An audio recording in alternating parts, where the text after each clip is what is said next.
Okay, here we go. I'm honestly doing better, but my throat is still kind of messed up. So I hope your guys' Christmas was better than mine. Well, it was all right. It was just that I had a massive cold. So and it's still kind of a little there, but we're doing better. So we're back. Hope you're all doing good. Hope you had a good Christmas. I uh I mostly just ate a whole lot, and yeah, that was it. I hoped I was gonna have my new headphones today, but I don't. They're still at the post sorting station, whatever it is. So they'll probably be here tomorrow, but it is what it is. The allergies are so bad in Central Texas that it literally feels like you have a cold. I don't know, Brady. I had like the first 2 days. My throat just hurt really bad, and then after 2 days that was gone. But I just have been having a cold for the past like a week and a half or so. So last week I just was like, before the stream, I was like, I'm sorry, but my nose is like a waterfall at the moment. I'll spare you sniffing into the mic the entire stream, and yeah. So I just took a week off. So if I just mute the mic for a moment, then you know what I'm doing. I'm clearing my throat.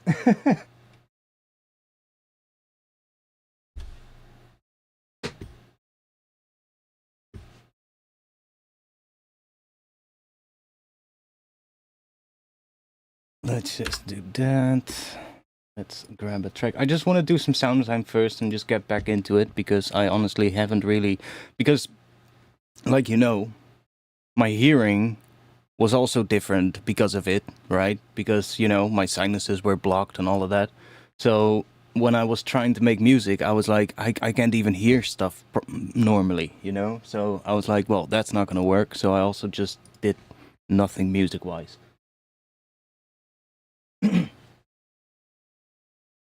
um, let's just load up... We'll just load up a current for now. And I was having something in my head before I started. That is 8 bars, might be good. What is it that I was hearing? Yeah?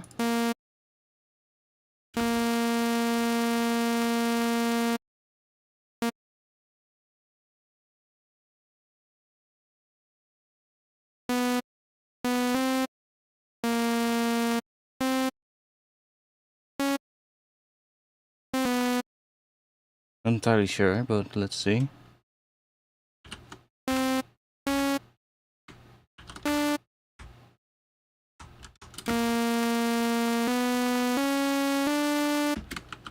Something like that. I'm not sure what that is, but maybe slower.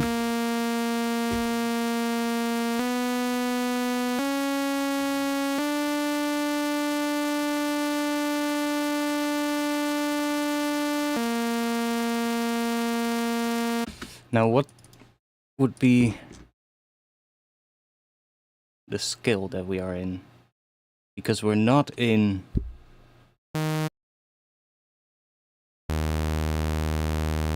Where are we?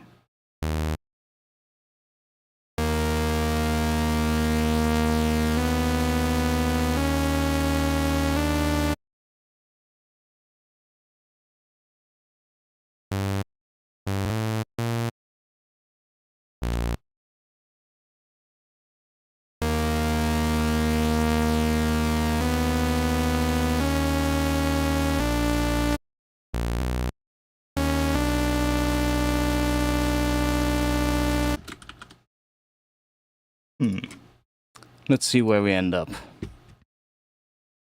No clue what we're in. We could be in D sharp minor, maybe?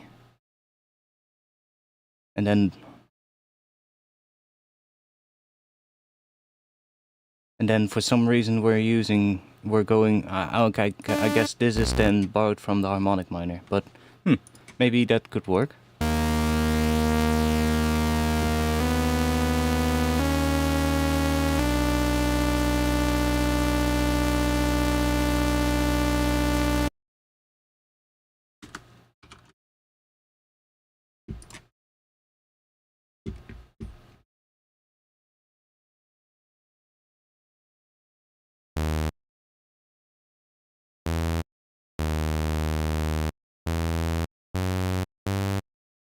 Ooh, what if we...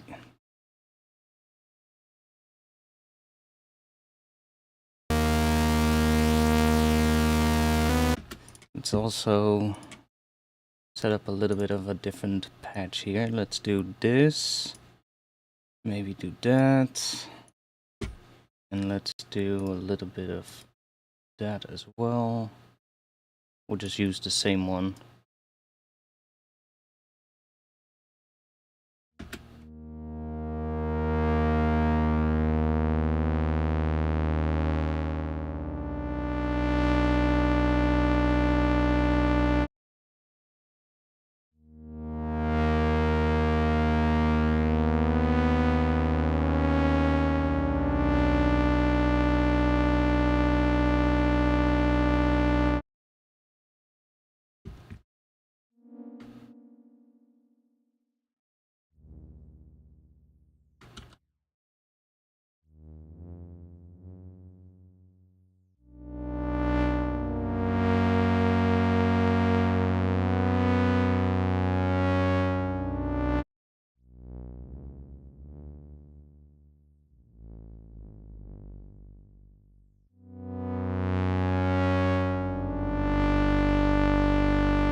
I'm thinking what could be cool here.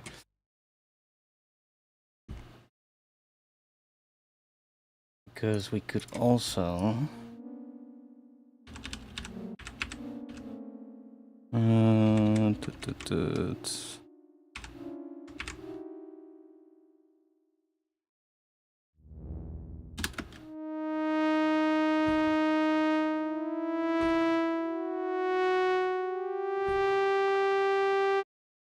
That could also be what I want to do. Then...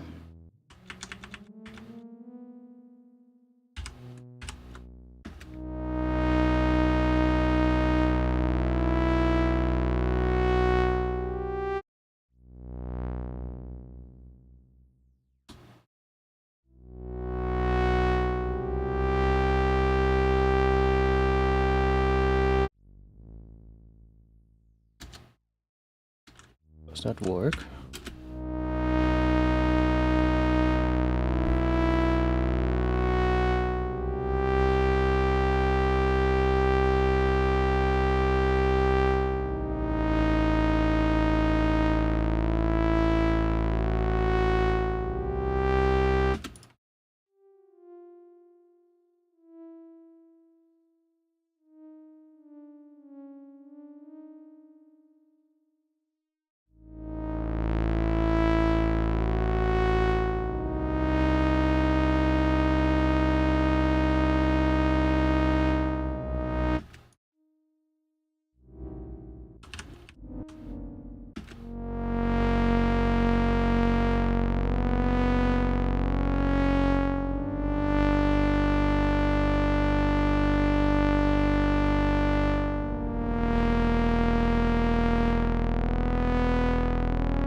Might work. Depending on what we're gonna do. Let's see. Let's go grab something different here.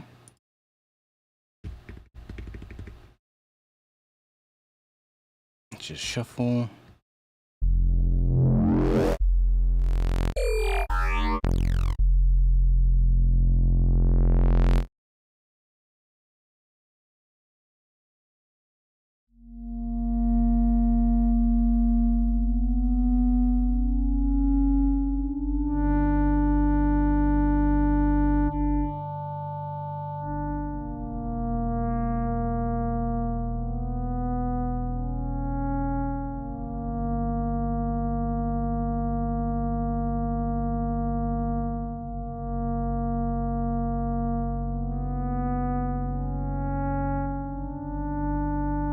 make that move a bit. And let's also copy that one to here. And maybe give it a bit of a different rate. And then we'll use that to control the depth. And then maybe copy this again. Give it a different range again, or different speed. And maybe use that to control the rate of this one.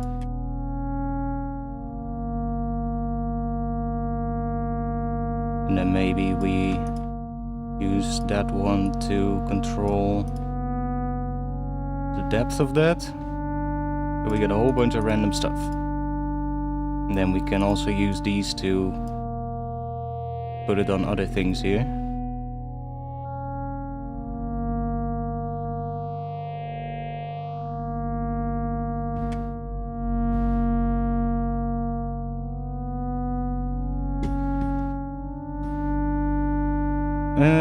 And let's go into here.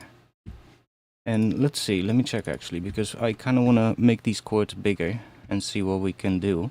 I think it would be cool if we have one note that extends across 2 chords. And then another note that extends across these 2. Let's see if we can find something that could be cool. So if we have... What if we take that?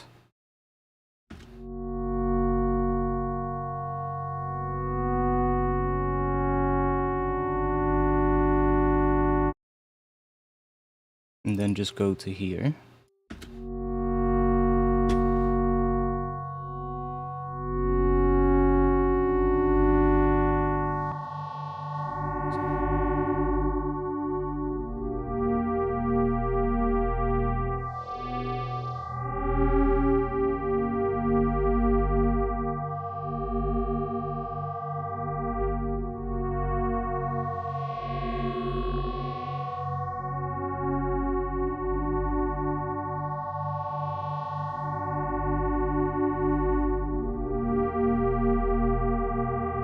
Yeah, the bass notes I'm still gonna change, but don't worry. We're just setting a bit of a patch up. Let's find maybe... I was gonna go into here.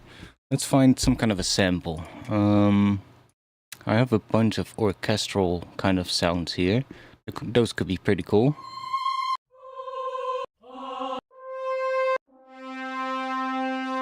Like if you chuck that in here, and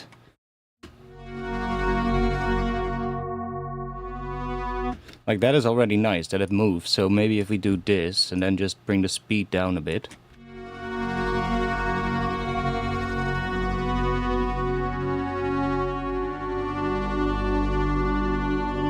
And let's add some spray.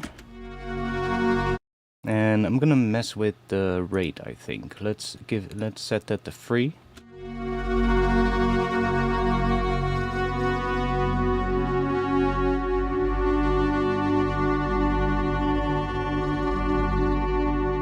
I think I want to have an LFO so like moving this around as well. So let's grab another LFO. I guess a different one that is not modulated. Let's grab that one. And let's set that one to a synced value. Maybe 8. And let's do a little bit less of the random, but still a little bit. Maybe we even modulate the random. And let's put that on the rate here. I'm just gonna do bipolar. And then should we do another one controlling the amount? That could be cool, but might actually be fun to just have this one like that.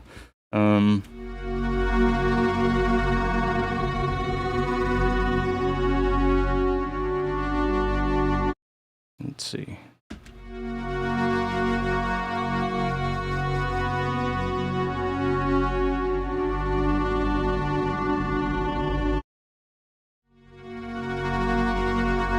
Might even turn this into just a curve modulator, actually.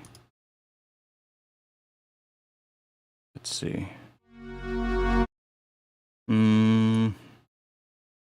Maybe start here. Go down a bit.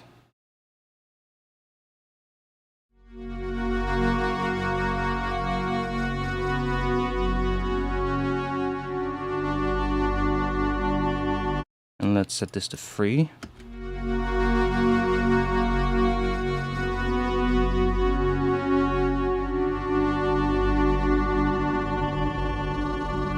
Goes up a little bit too much.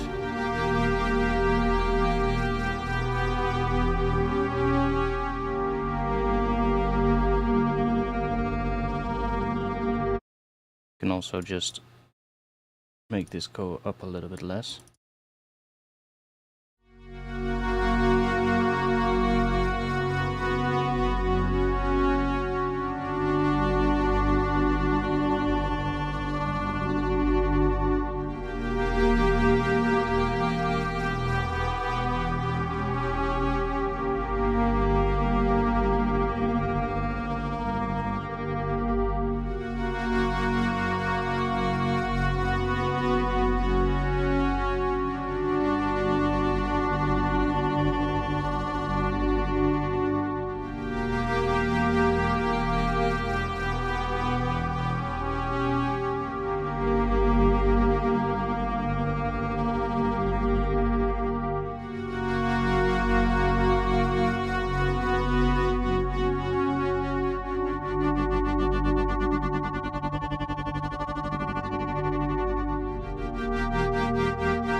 Okay, that's kind of cool. What I now want to do is, because you remember, right, I made those 2 notes that are longer than the rest of the thing. So what if we utilize that to make those notes pitch down at the end, like maybe a semitone or something. We can take a curve and just set that to, let's see, maybe do that, and then make it come up here in the last part. And then, how long is that? That is 8 bars, right? Yeah.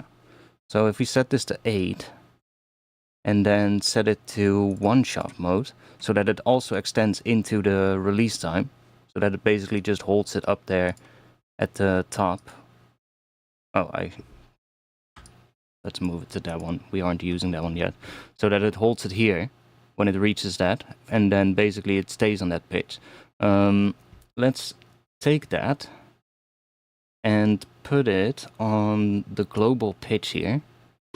And I'm gonna change this to maybe not even 1 semitone, maybe 0.85 or something. Minus 0.85. There we go. And then now we shouldn't really be hearing a pitch change until the end of that long note.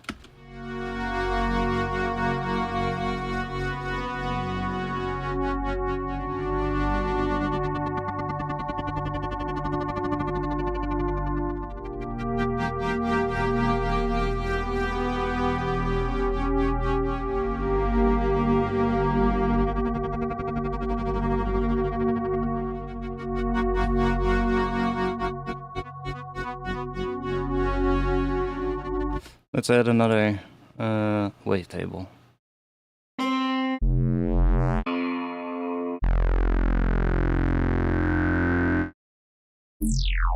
Could be nice, maybe.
Let's put a little bit of some reverb on here. Let's grab Supermassive. Put the density up a bit.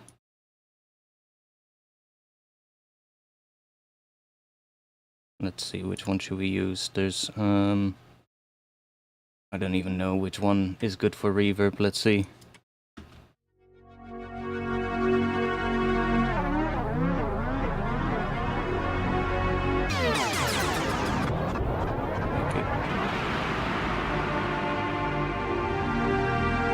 Okay, that works.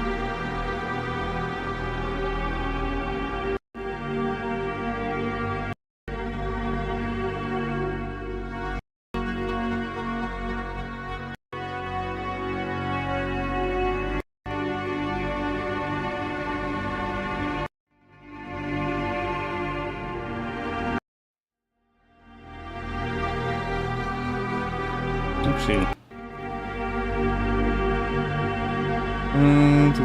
Hydra.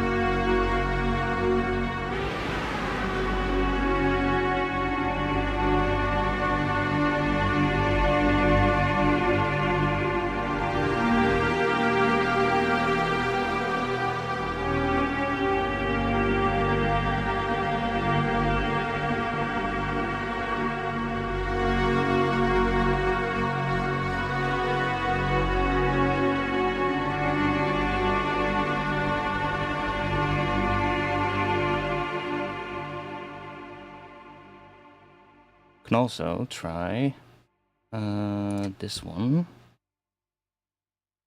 Wait. Yes, that one.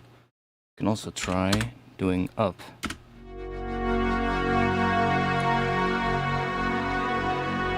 Yo, Angelite.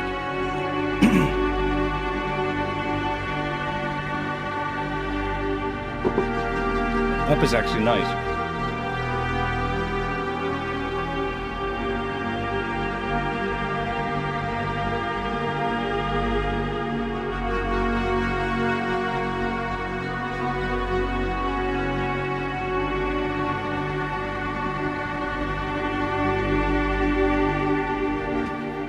And only that one note is being pitched up. All the other notes are not. It's only this one note that is going up.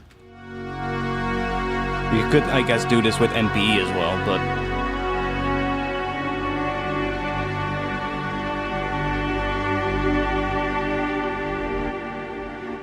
I wonder, could we... Oh yes, we could definitely do that. If I put this here, and this here, I just need to make that a straight line. Like that. And then let's do this. Then that. But then I guess I need to do it another time for the other way around. Because I think the second one would be nicer going down. Could we somehow flip the... I think I know how to do...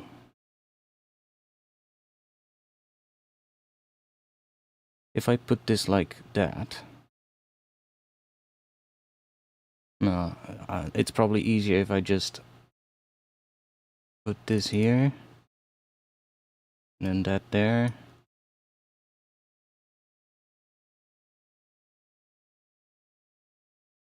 Just make sure that that is straight.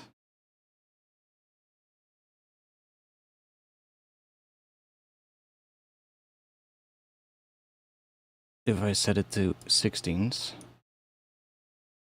But then, no, that won't work, because then it will be triggered on that one note. God damn it. I guess I could...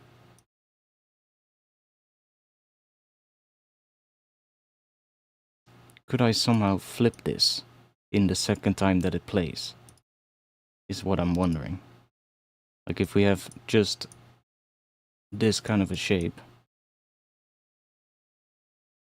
could I then flip that the other way around?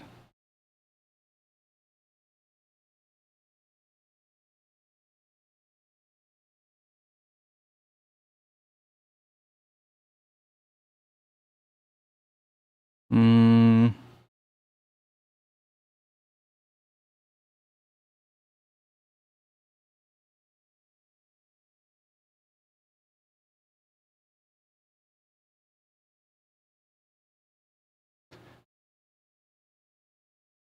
I might have an idea, but no, that's also not going to work, I think, because it'll not work polyphonically. I was like, if I set a macro to this amount and set this amount to be bipolar, then the center position of the macro turns this off completely. And if I bring the macro up, it will do the pitch going up. And if I bring the macro down, it does the pitch going down. But because we're dealing with a long release time that bleeds into the next node, we cannot do that. So I guess this kind of a thing would probably be easier to just do with MPE or something. But fuck it, I'm just gonna leave it the way it is. And we're just gonna keep going on.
Let's see, do we got something if I search for drone? Hey, come on.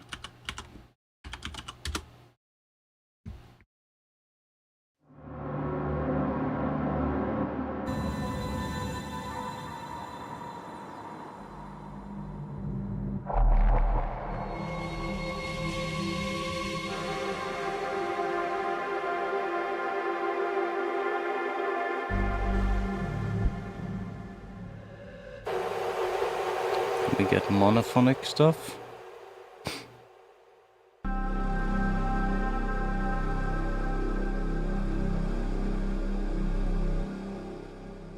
We can try. Chuck it into the sampler. Let's bring that in a bit. And give it a crossfade. Oh wait, we don't have to do the end, I guess. But start does help.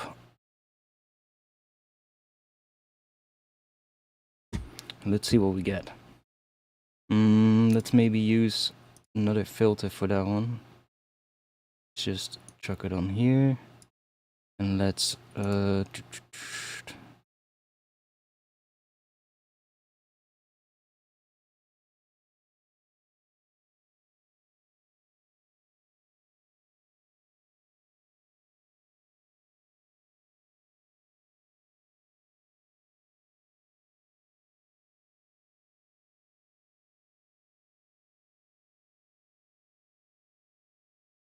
Let's just have 2. There we go. Nice and random. What does that sound like on its own? Okay, that's too low. Let's bring it up. Bring it up even more.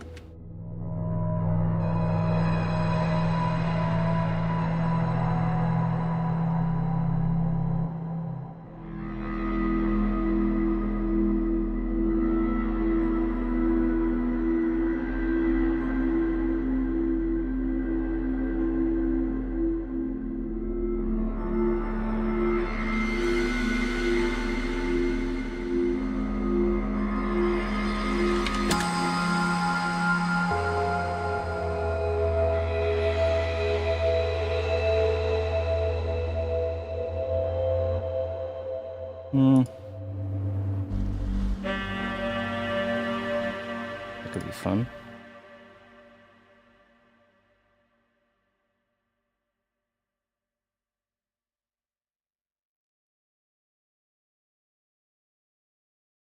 Why is it? Can we lock that? Please give us an option to lock this. There's a bunch of things here that I wish we could lock, because sometimes when you drop a new sample in, it will just switch it back to like some other setting.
And we really need an undo, because I've had so many times that I accidentally dropped a sample into the granular engine that I was already using instead of dropping it into the sampler.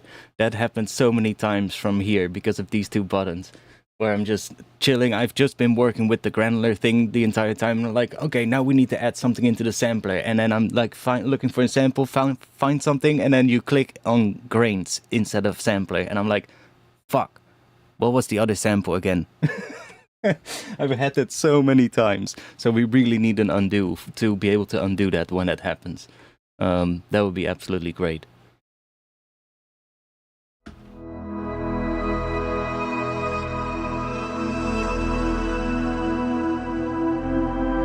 Let's also go with a bit of randomized spread on the filter.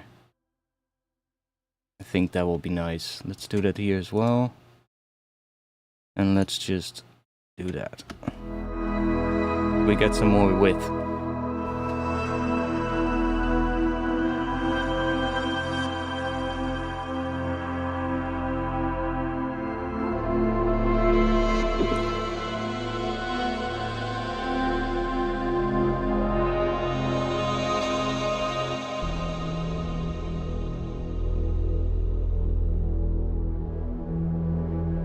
I mean, that's low, but let's see what happens when we chuck that in here. Let's not have it on BPM mode. Let's just do repitch. And I want to hear that by itself.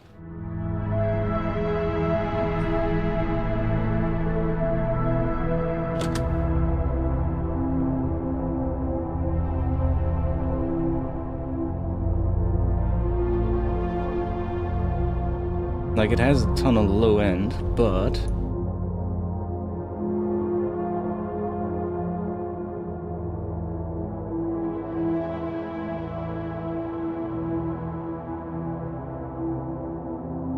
that's kind of cool.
Not sure why I just jumped there. That was weird. Is that because there's one maybe not set to free?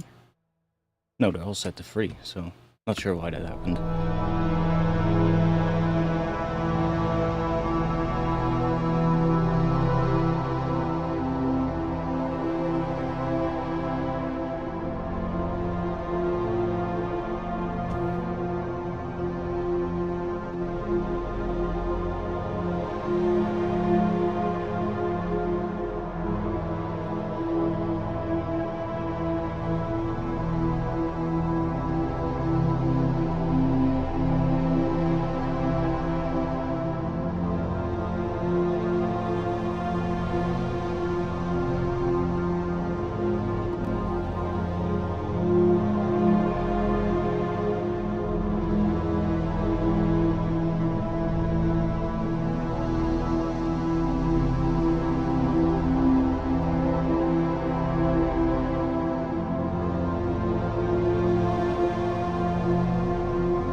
If I do this -1, it's technically an octave too low, but if I remove the fundamental, then we don't have that problem. No.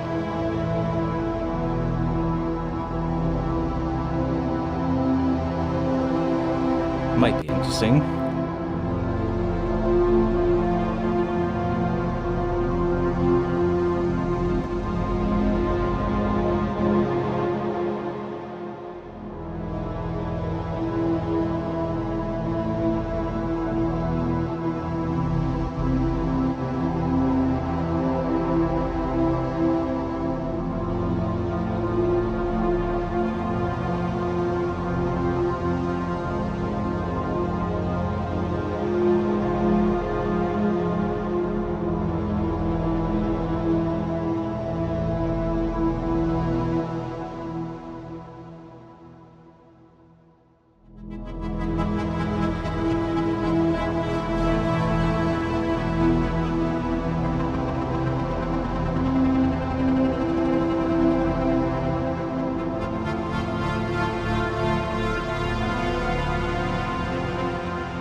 Yo, mate.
See, we can do something fun.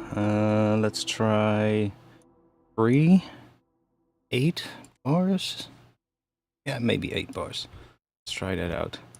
Let's put this on here. That's just gonna move, and it's gonna change the speed. And then I want that to be.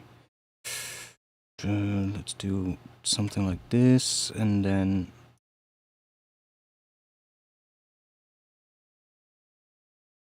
needs to go up pretty quickly, I think. Maybe even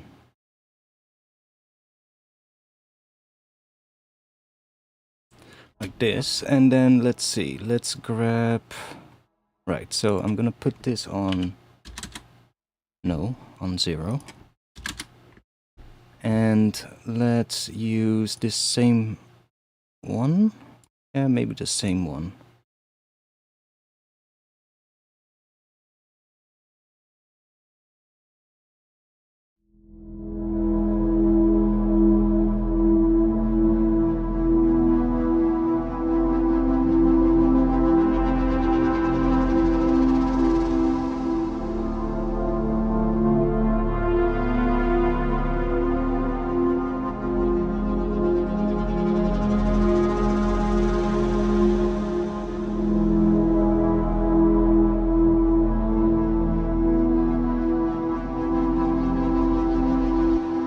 Let's try setting that to bipolar.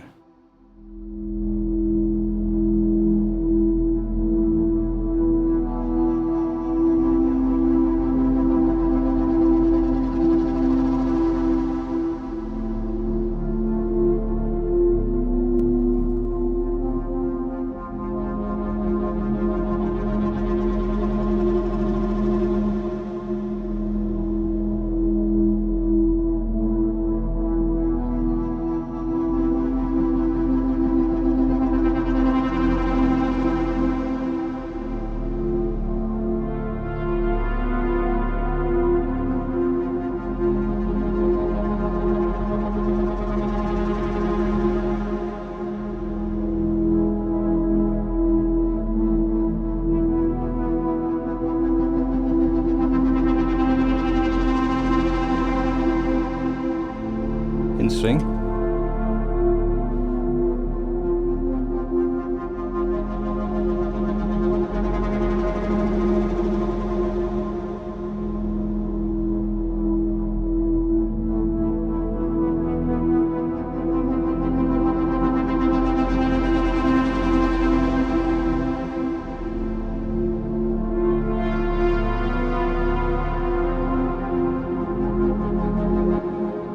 What if we take this one?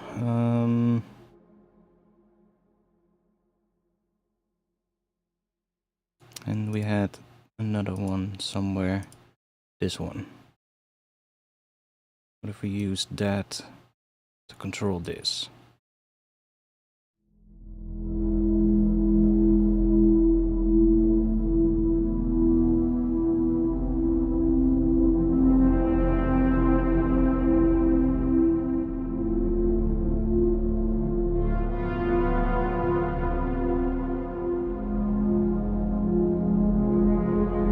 Then it's not really doing much. Okay.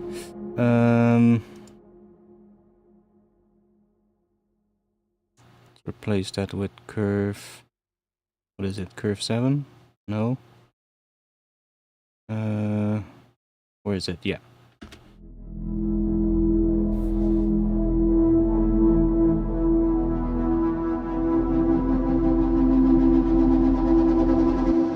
Could also grab maybe a different tempo in here.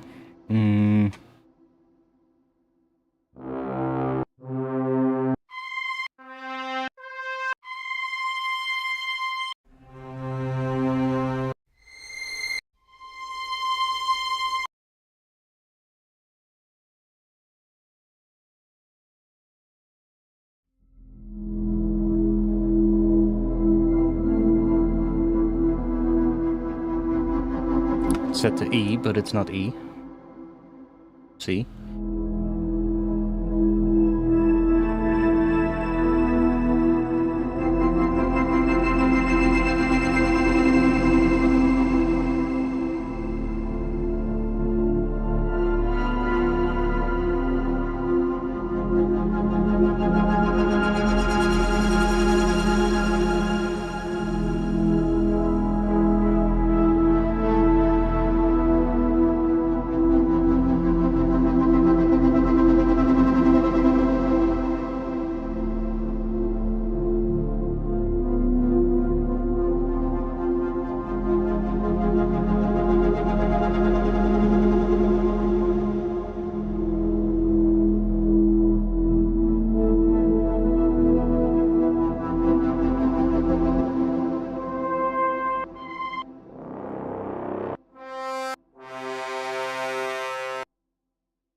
Damn it. I changed a couple of things, but apparently it's still not fixed. The chat is still empty when I switch to the other view. I've been trying to fix it, but it's weird, you know. Every time I think I fixed it, I will check it off stream and it will work fine. I can do test messages in the chat and they show up in either one and they stay as well when I switch between the two. But then when I go live, this happens again, where every time I switch to a different view, the chat is empty. It's so weird. And I have not found a way to fix it. Yet.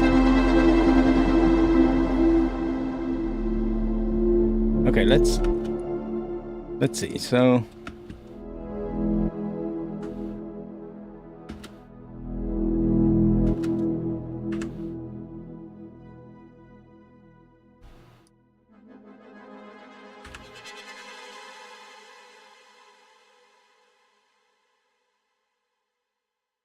yeah, it's annoying when stuff like that happens.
because I think Ableton is having a bit of issues with this patch at the moment.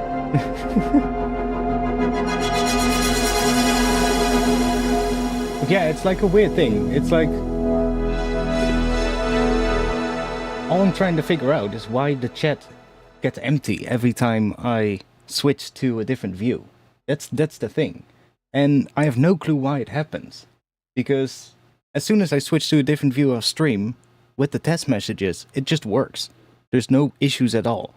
And then I change something, I'm like, okay, it seems to be fixed when I'm off stream, and then when I go live, I just try it again, and it just breaks again. And I'm like, what? And it's been like that for years, and I've tried so many times to fix it. It's weird though. Like, why the fuck would that happen? What could be causing it?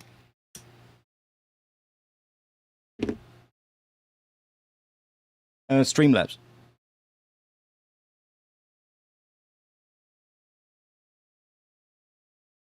It's weird though. Because like I've tried anything that I could find that made me think, maybe that is it. And at this point I've basically tried everything from what I can see. So I'm just using the built-in sort of like chat widget from OBS, and that's it.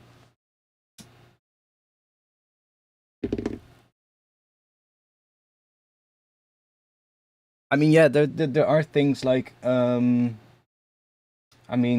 I can check real quick if that is set up. Let me check. I should be able to check that off stream. Let's check. That is in here. Properties.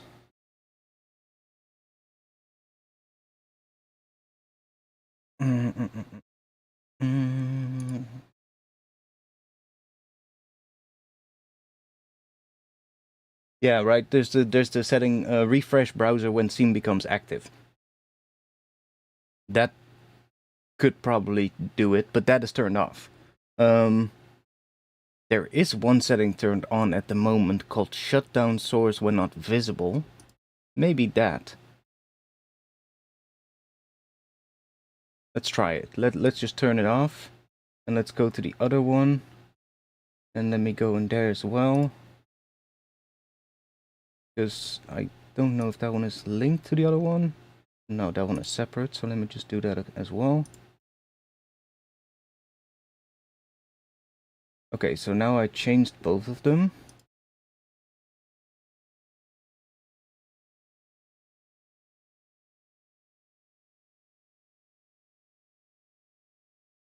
Now both of them are changed. And let's see in just a bit if it fixes itself. It's just weird, you know. I would love it for that to not happen, you know. It's annoying because every time the chat is nicely filled, you know, on the screen, and then I switch to the other view, and then boom, chat empty.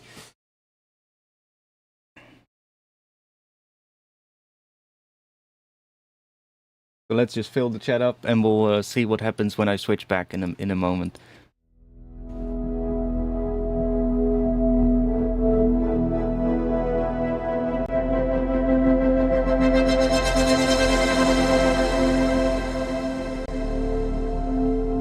It's a pretty nice patch though. Let me actually save this one. What were we gonna call this one? Give us a name. It's definitely a pad, and maybe atmosphere. I'll assign some tags. You guys think of a name. Let's see. Ambient pad, sure. Let's do cinematic pad. Dark pad, sure. Kind of works. Evolving pad. Futuristic pad, maybe? Sure. Granular pad.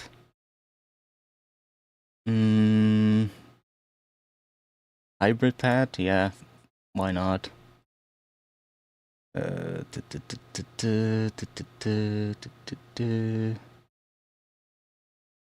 Texture pad, sure. What else have we got here? Yeah, I'm not gonna go through all of that. Holy shit. They added a lot.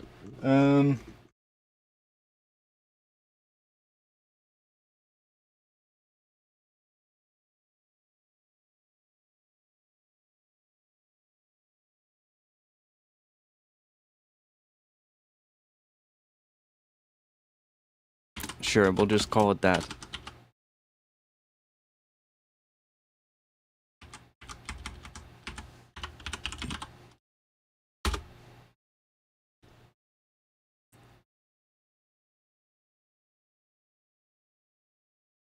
So I don't really like the chords itself necessarily that much yet.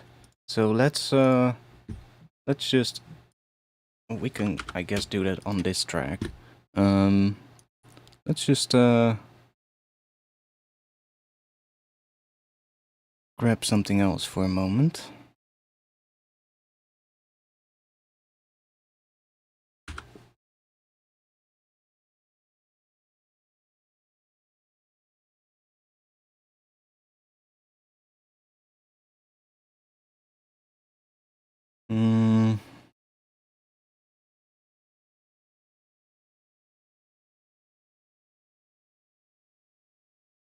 Let's just grab that.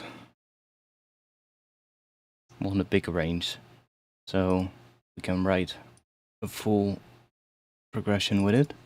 Let's just do this for now.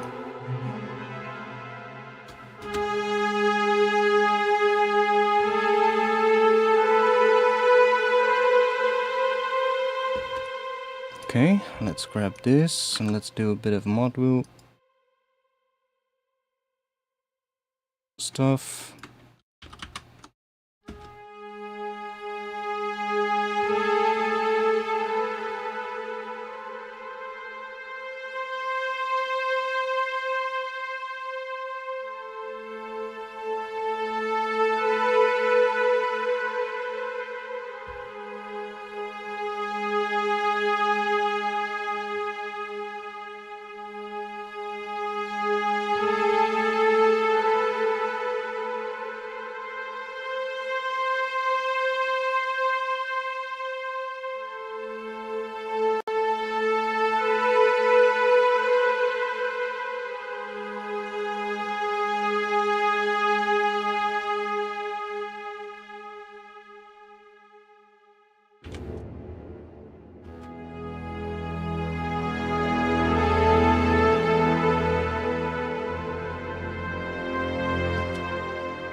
Ooh, that's kind of nice as well.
Thinking what can be cool.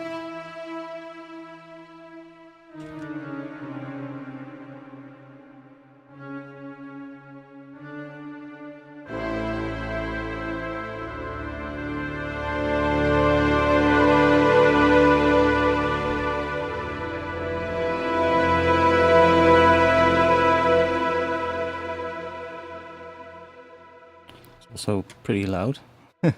One moment, let me back this down a bit. Or just back it down a bit here because it's clipping on the track. So let's just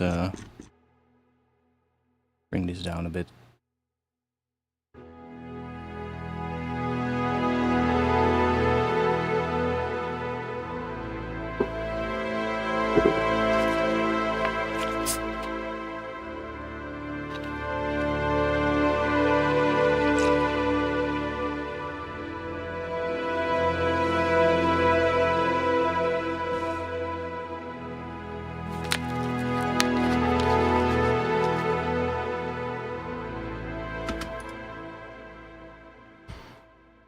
So what I need to check real quick. This thing is confusing me.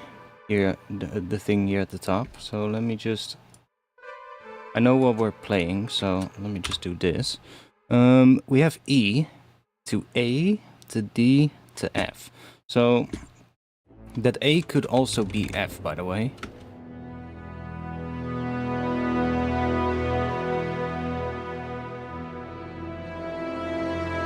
That's actually really nice.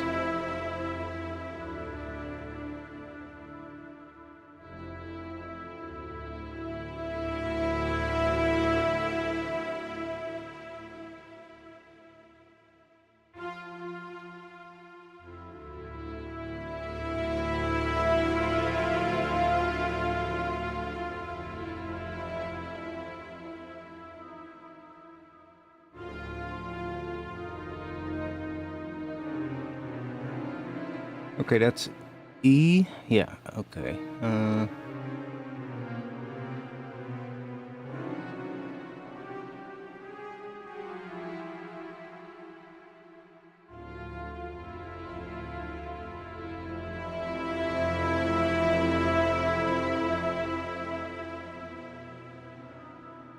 I guess that can extend all the way through.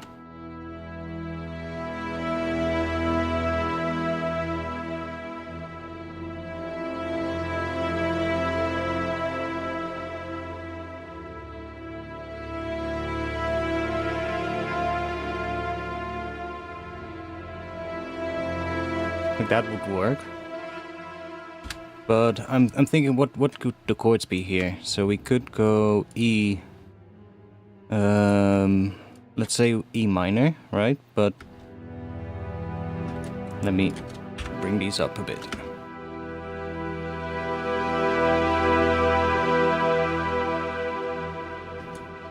That could be the thing if we're in Phrygian, but then this one becomes major.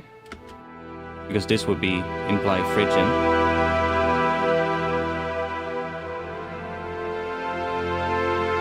But I don't necessarily like that. But we could make the first one major.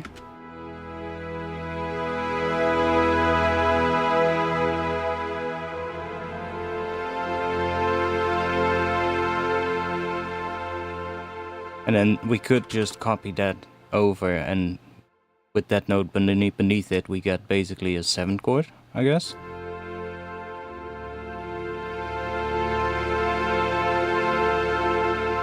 And then this one, because I don't want that to be the same again as this one, right? Now this one could also be, can also make that E and then go to A here. See? Then it becomes an A minor chord, which also works. And then we also get that E note that extends for 2 chords, and then here we get an F note. But we also get F here, so we could extend that as well. And then what would this be?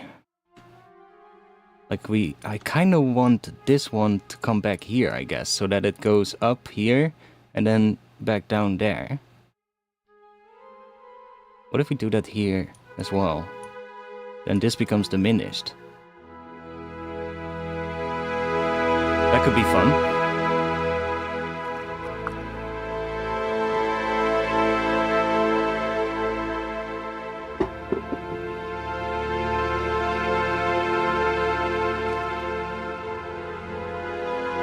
Ooh, that's actually kind of interesting.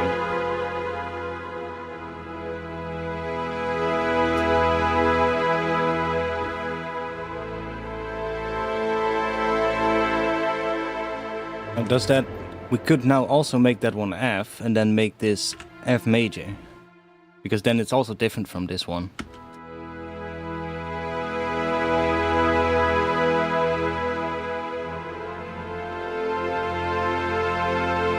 Heck, we could even make this one E, so that with this bass note it becomes an F major 7th chord, but the E is here in the bottom of these three.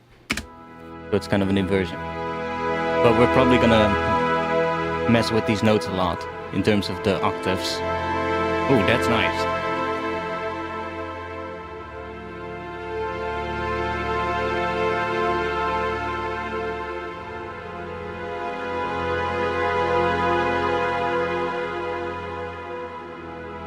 Yeah, I like that.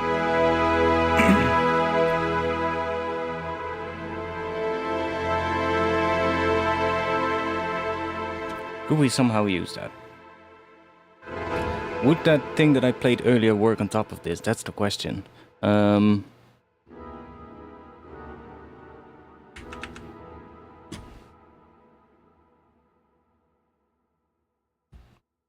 see if we can...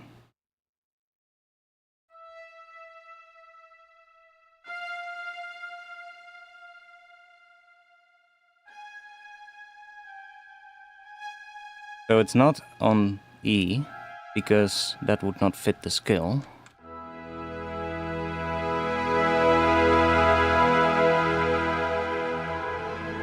See, that note doesn't fit. It would want to go there, I guess.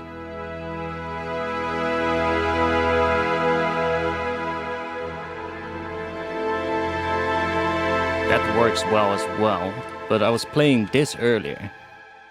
So that could work here, I think. No, it wouldn't either. It would work here.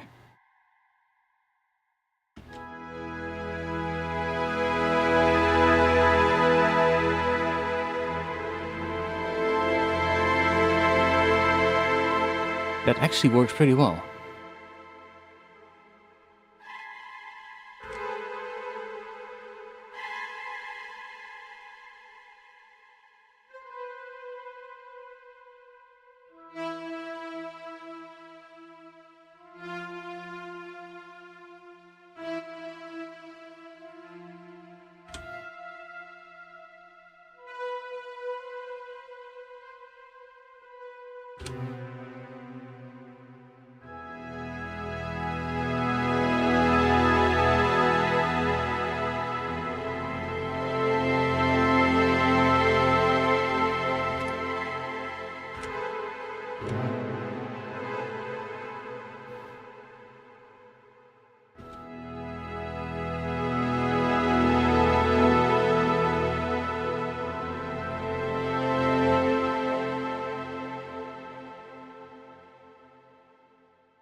Tut, tut, tut.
see, we make this one A.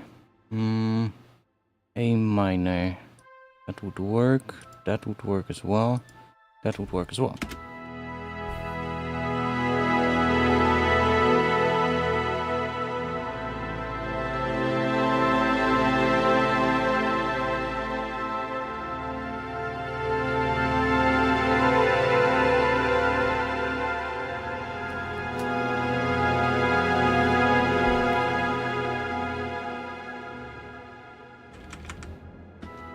Would that work as well?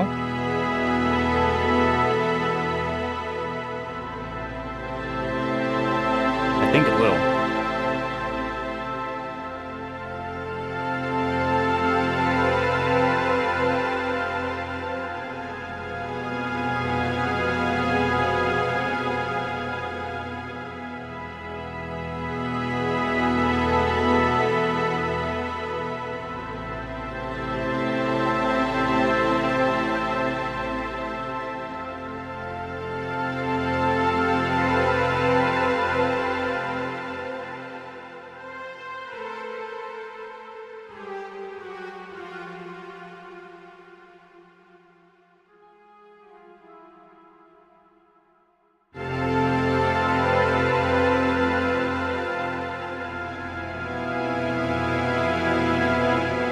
Ooh, that kind of wants to go to E at the end there for some reason.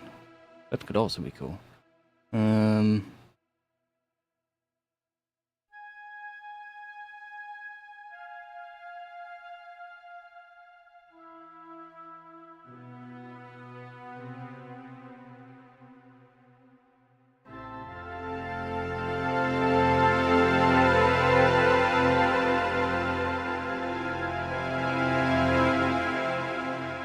Ooh, from F major to F minor.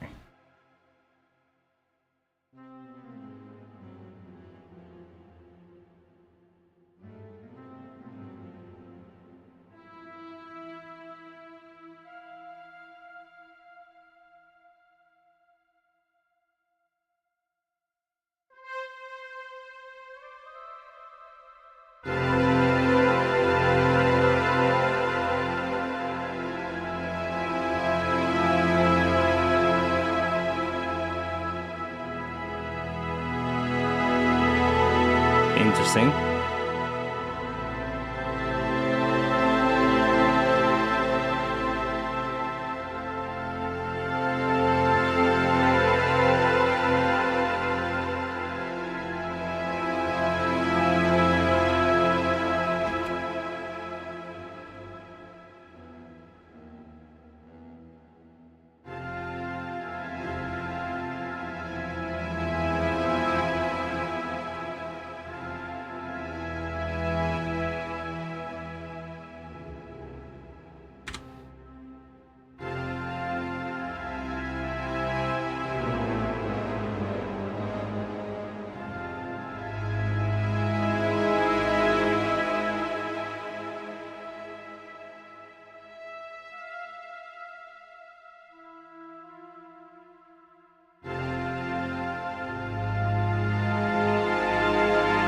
Yeah, so these notes could also change depending on what we're doing. Like these could be D.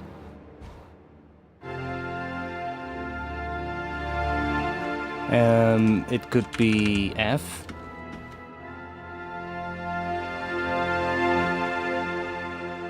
What is that note? An A. Let's make that. So now it could literally be D, F, G sharp, or B. It would all be a diminished chord because of what sits on top here. Am I right? F, A, F, G sharp, and F. Yeah. Okay.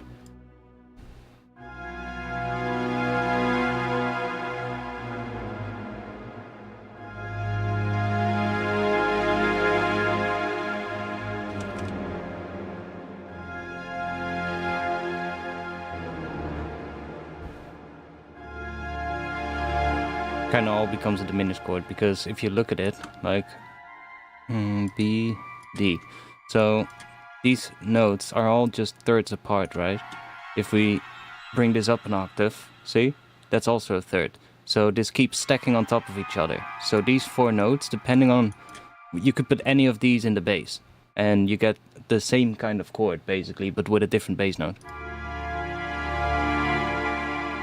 Like if you take all of these 3, now it's D diminished, but we can also make it F diminished.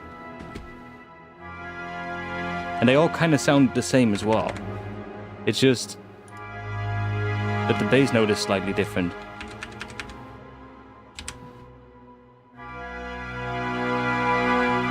See? So that's kind of what I'm playing with here at the end.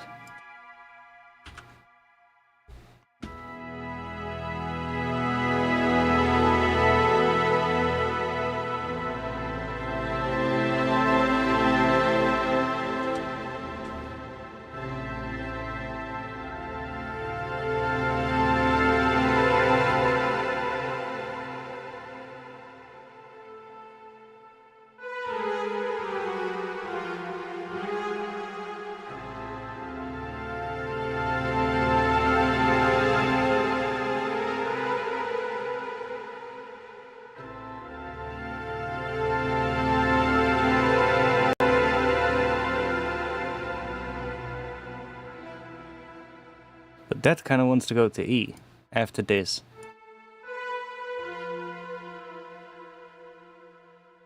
Which we could also do.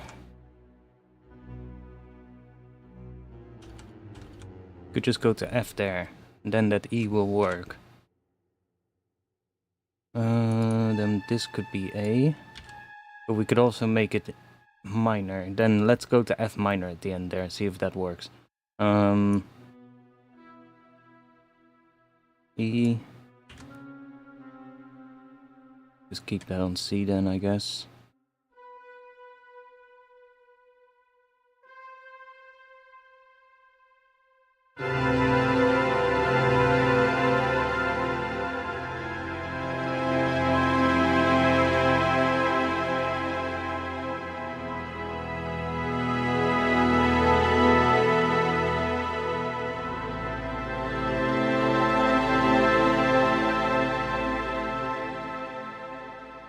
Not sure about this section.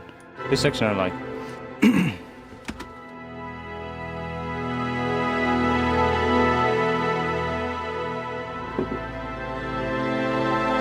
Depending on... Doesn't really matter if we go F or A. Both are nice.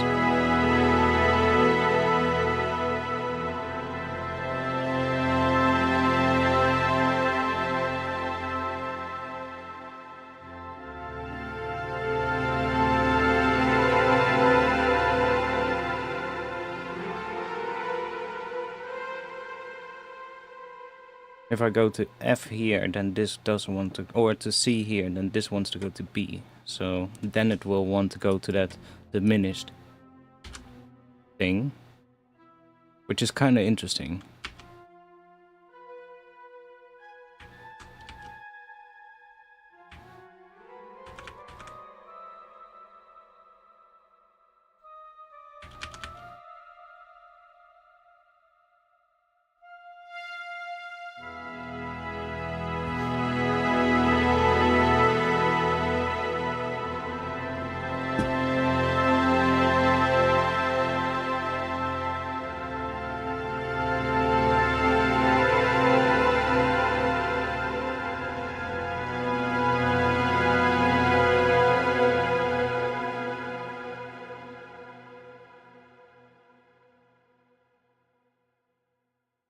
Okay, let's see if we can build that out, because I do kind of like that.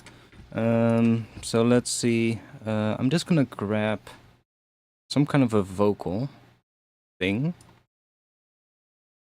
Some kind of a voice, vocals. Let's just go with the good old, that one. And we'll just go and grab only the notes that are playing that melody line.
could work. I don't really like that it doesn't properly align here, but it is what it is. Can't really alter the length of those, so doesn't really matter.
That also works.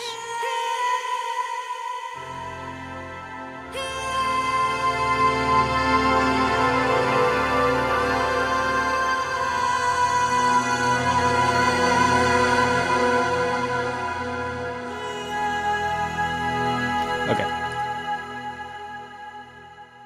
Could we turn that into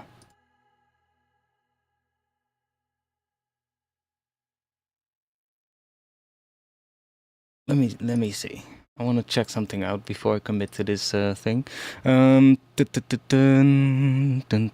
Because I do kind of like where that is going. Let's just grab. Yeah, sure.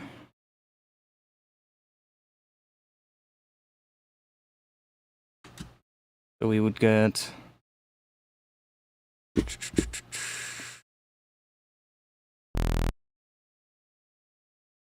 How long are, because I think it's pretty fucking slow, actually. You might have to go a little bit quicker on this. Let me just copy these.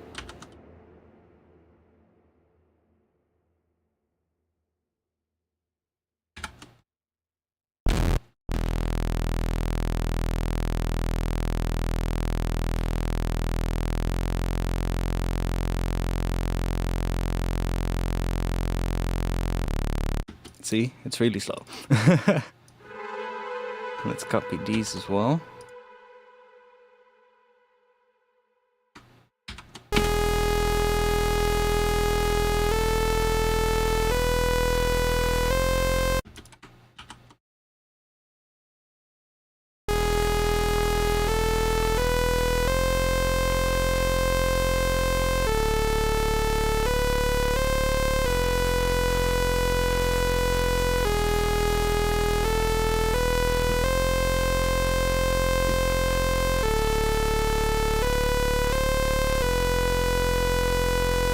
Like, it probably wants to be more dead speed if we're going for a drum bass thing, right? Although it could work in the slower thing, maybe.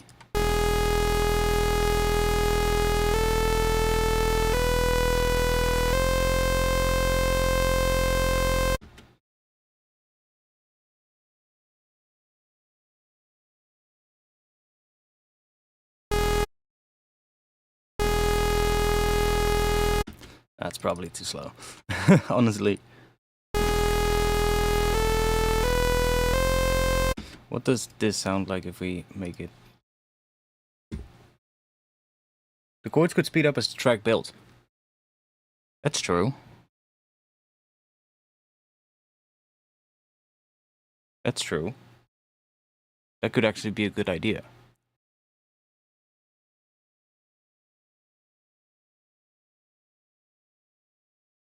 I wonder if that would sound weird. But it could be a good idea. Yeah.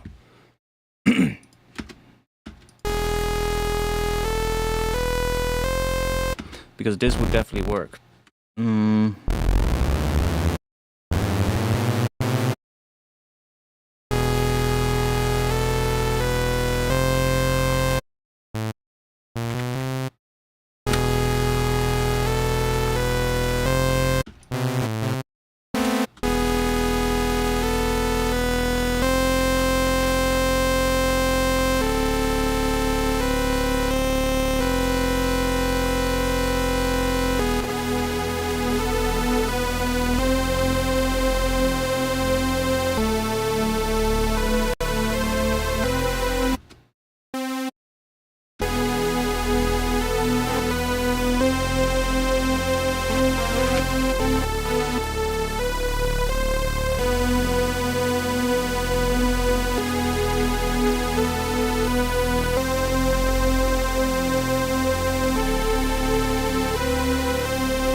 Yeah. Let's make some drums. Let's do some drum sound design, boys. It's that time. Let's start making a kick. Let's just make a group here called drums.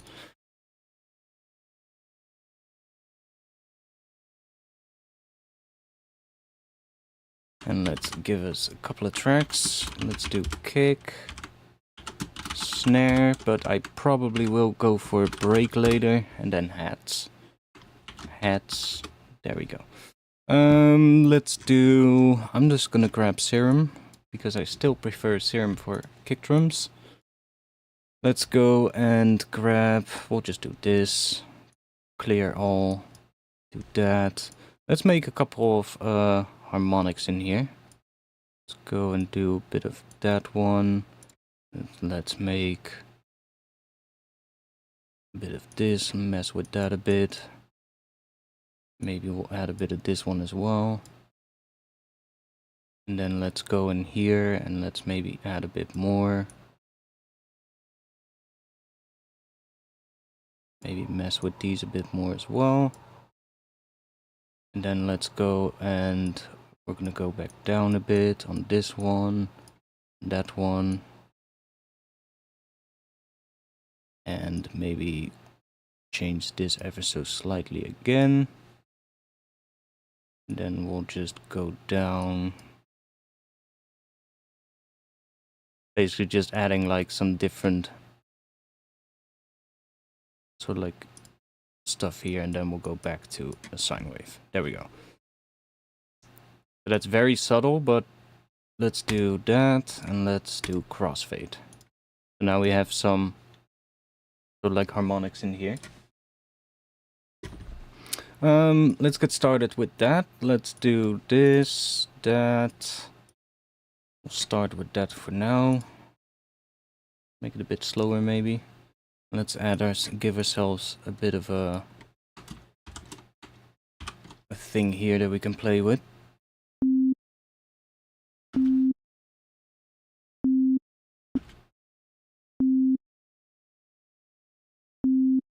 We'll just do a very basic rhythm for now. Probably gonna change that up as we get to the other drums, but that way we can at least make the kick drum. We are in E at the moment.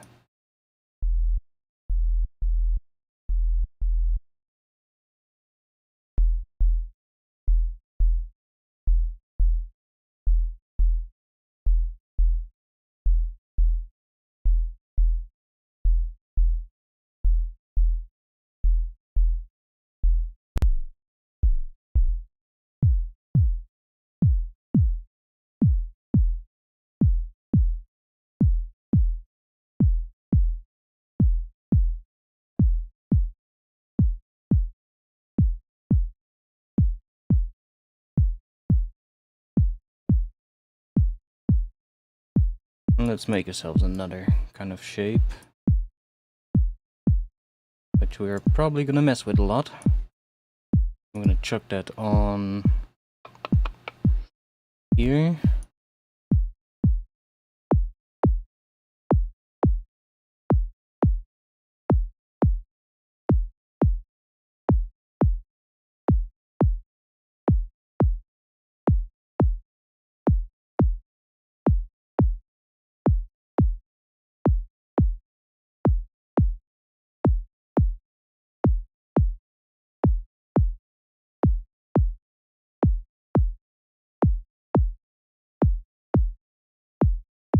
I mean, that actually kind of works.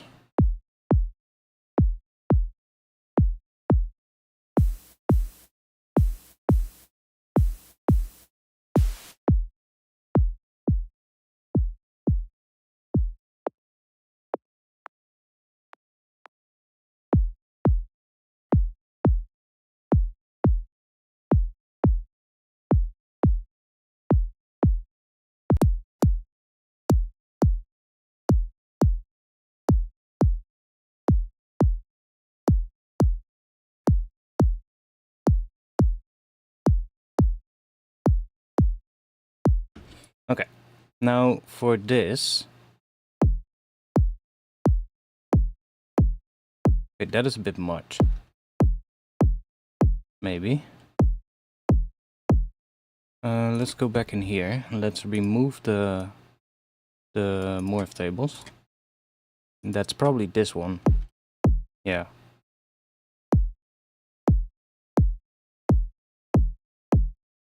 Okay, that's fine. We can just back these down a bit.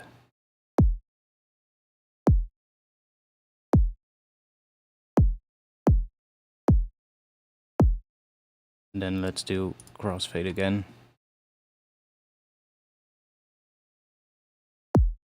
Okay, let's try adding a bit of movement to the position here.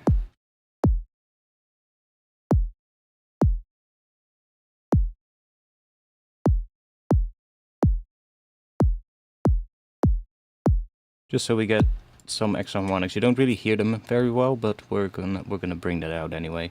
Let's go in here. Let's maybe do a bit of soft clip.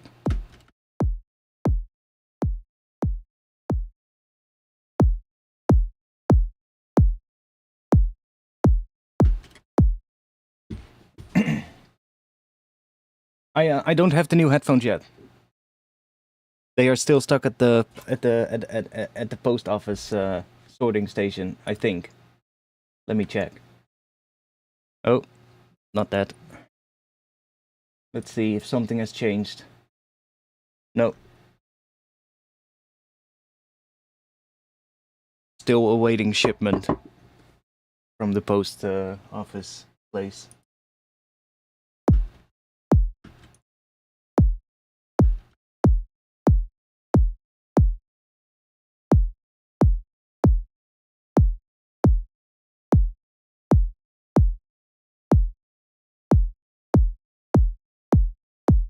Okay, that's pretty decent for now. I wanna make this kick a lot more interesting though. So let's start with maybe grabbing a bit of EQ, or at least I think I wanna back that down a little bit. There we go. And let's what are we on the doing here? I need to check my levels as well. Okay, we're still pretty quiet. Okay, let's make that kick drum sort of like hit 0 for now. So that we have a bit of a level that we're working with. Let me just chuck this on here.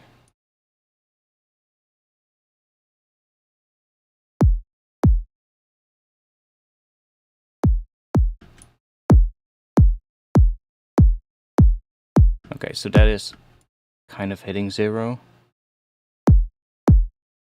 I'm fine with it clipping a little bit on this. That's actually what I want. Maybe even on a hard clip. Just okay, there it starts clipping, about 1.5 here.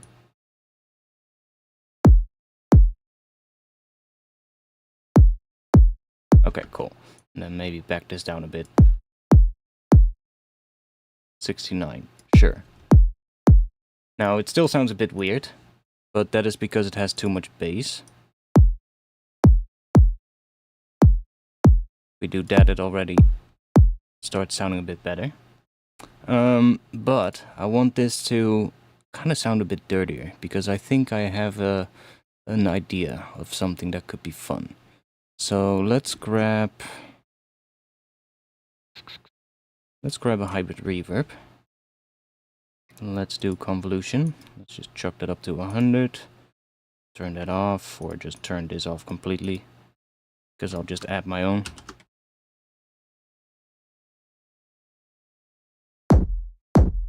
Okay, let's bring the stereo to 0. And let's see.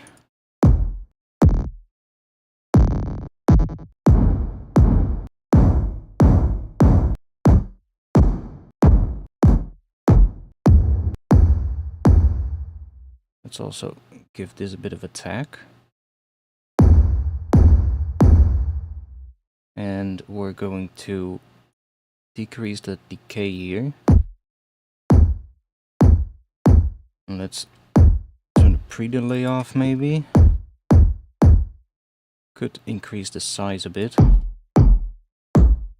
which changes the sound of it a lot.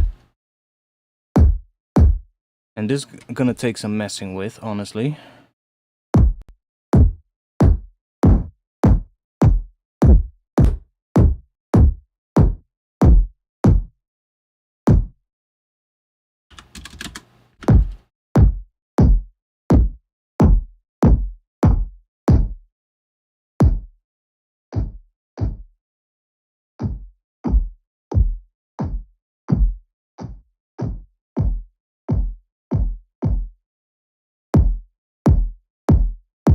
That one we can maybe make work.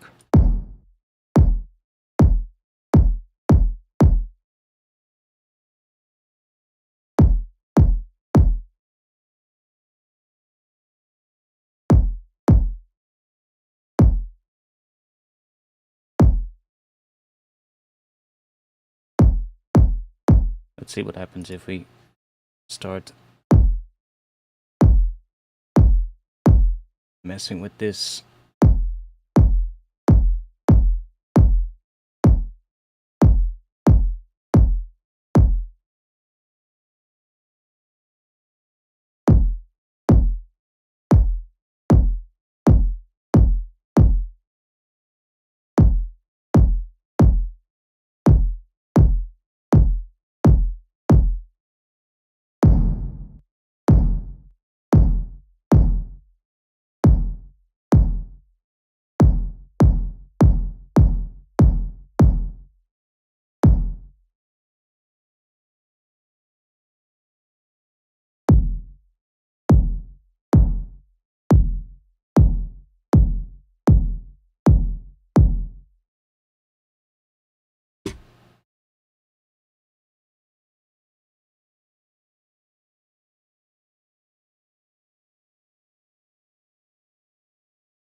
Let's see what happens if we run this through maybe soft clip here.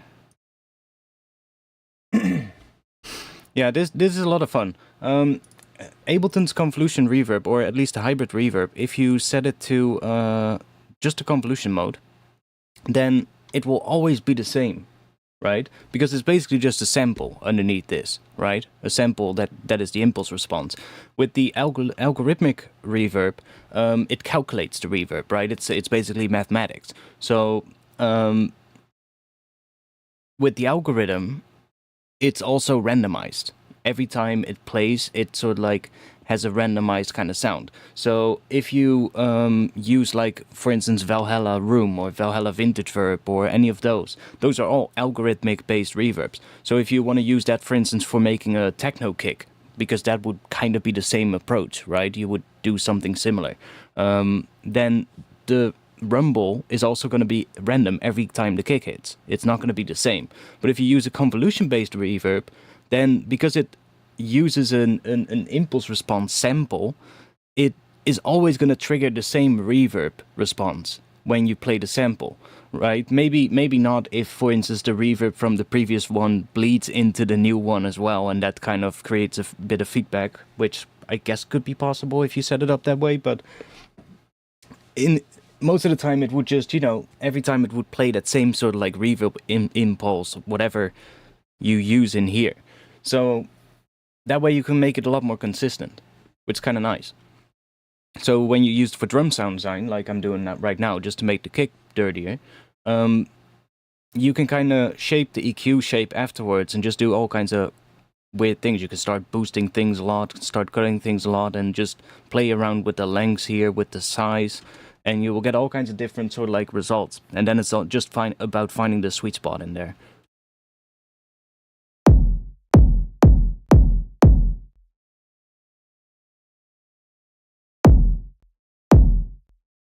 I just want to have that sort of like distorting it a bit, because it's too much at the moment, but that's kind of where I want to go for now. Let's maybe back this one down a bit.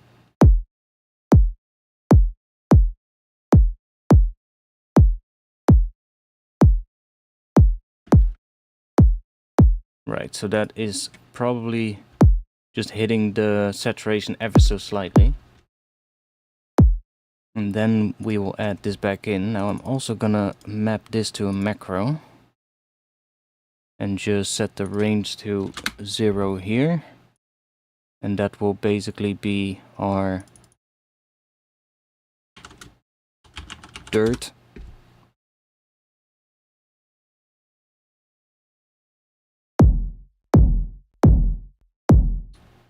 And then we can use that to add it in.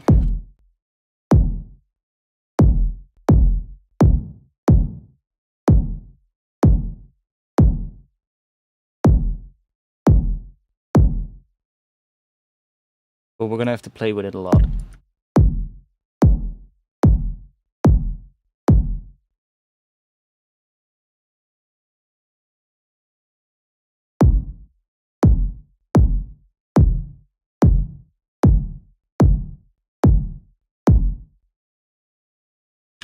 I think 200 works alright.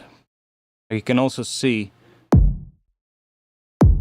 that it has a pitch, right? When you when we have it at 100, you can kind of see it. If we set this to, let's say, almost E, and then let's just make a bit of a point on E. That is number 3. Make it a bit narrower. Right now it doesn't really start boosting that E yet, because the sample here probably doesn't really have anything in it in this frequency range. So there's not really anything here, right? The lowest peak of that sample is somewhere around here. So if we want this reverb to have a bit more bass or be in that same kind of range as the main kick sound, which I guess we want to increase the size here. So if we now increase the size, that peak moves down, as you can see, closer to that peak that I made with the EQ.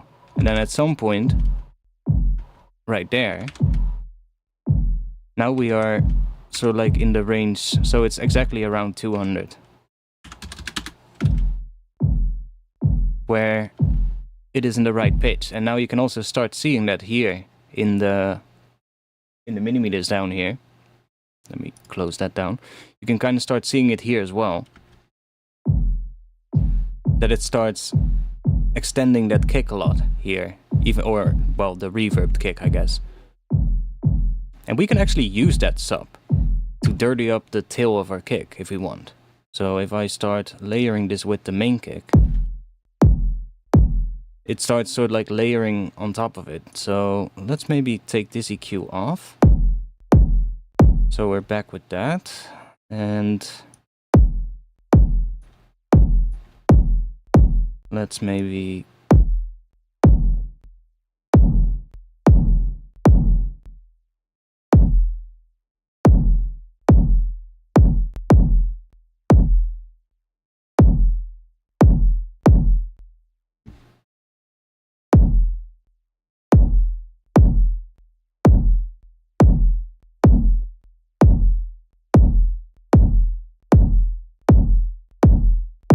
boost that one a bit.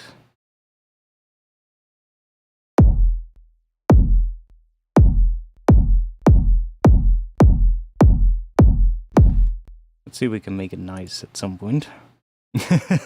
Because right now it isn't yet. Let's do a bit of EQ at the end here.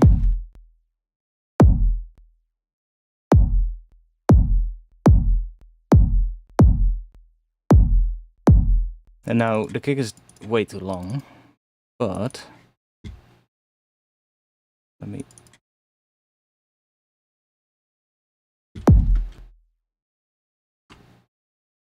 let's group this. And let's grab an external instrument. Drop that in here. And then I want... where's the category? Oh, there. We want to have this one. Just drop it in front of thermal. We'll turn node retrigger to envelope. Just do that for now. And then in here we will select the kick drum going into LFO tool. So we can now see it as well. You can see that long tail happening here. We could even put this after the thermal to see what it looks like. A bit louder. Now it's actually pretty long, but we're just gonna...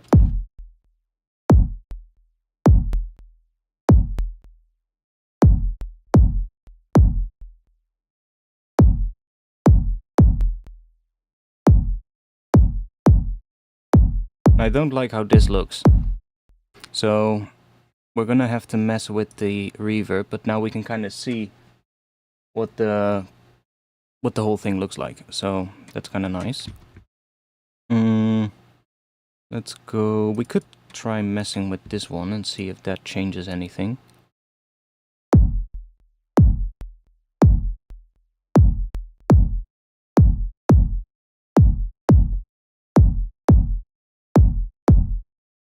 Not really.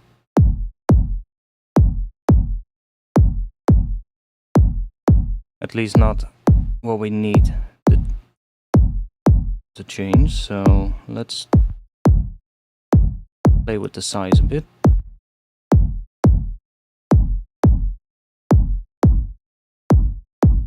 Hey, that looks better. Even though it's not. I guess it does something.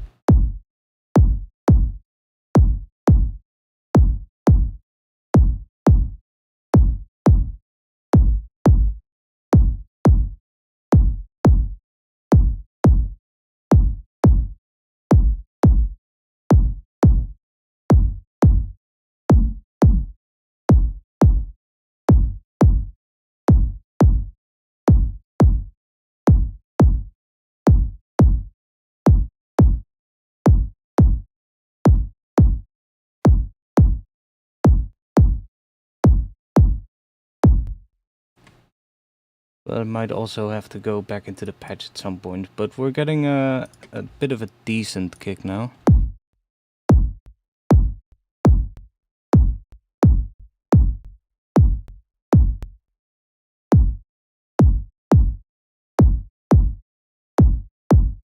At least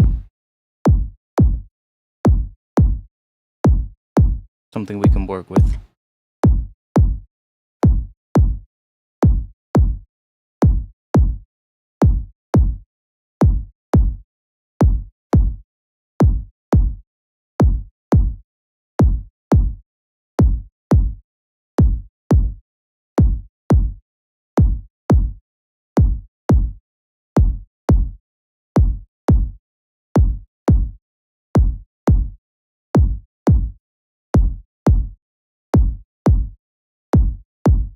Let's find some more drums or something.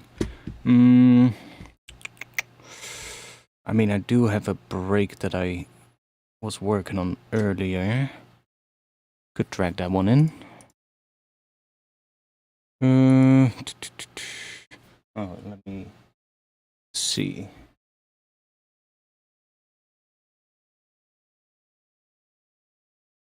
Oh no, I can see chat. I can see chat. I just didn't look at it for a bit.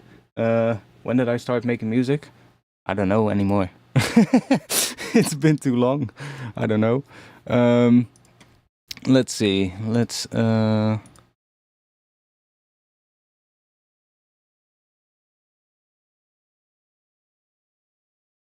drag in this group here.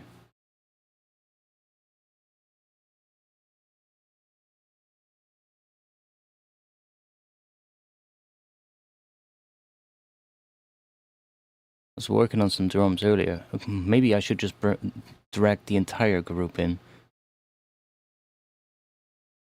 You know what? Let's try that.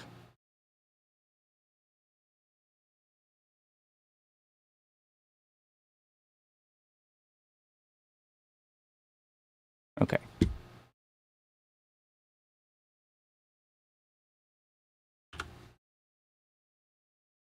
Because then I also have a kick here. What does that sound like? Kind of nice. But I was making these drums here. This. Let me...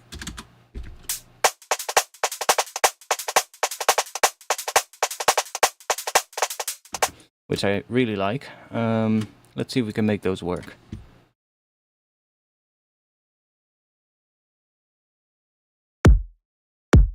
This kick kind of is done in the same way, I think. Serum. Yeah, with some hybrid reverb. Oh, I've used a different impulse for this one. Egg cups, for some reason. But that made that kick go from this to that. It's pretty subtle, but not that long, I guess. It's really short. Yeah. You can make it longer.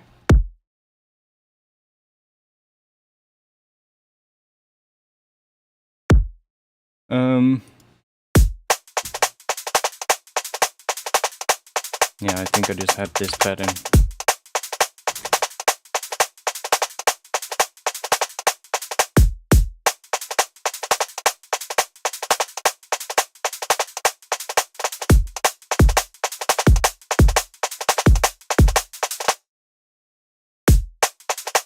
Which I kind of like. But I made it in a different project where I didn't really have anything else, so... Should we just use that? Save some time. And what that is, it's literally just a break chopped up here. So if we go into here, you can kind of see what we're doing. So we're just chopping up a break.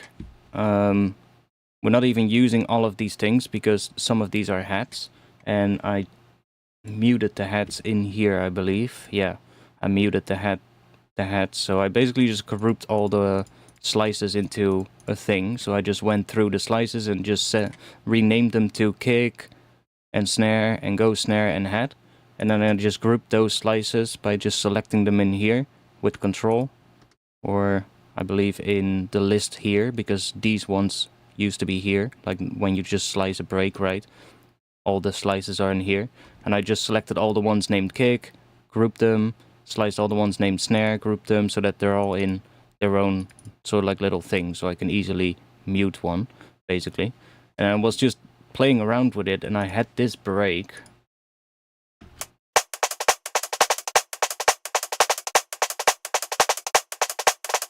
And what was the original break?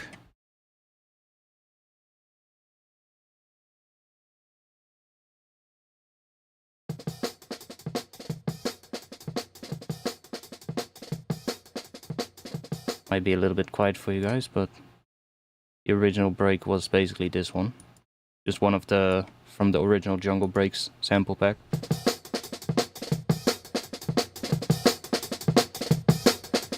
So just slice that, and then grouped all the slices into one thing. And then I had this break, after rearranging it, minus the processing, of course. It was more like this. And I was like, I don't really like the hats in here. So I decided to mute all of the hats here. And then I'm basically left with only the snares and the go snares. And then I went in here and I added my own hats with addictive drums. So I just made some hats in addictive drums that sound like this.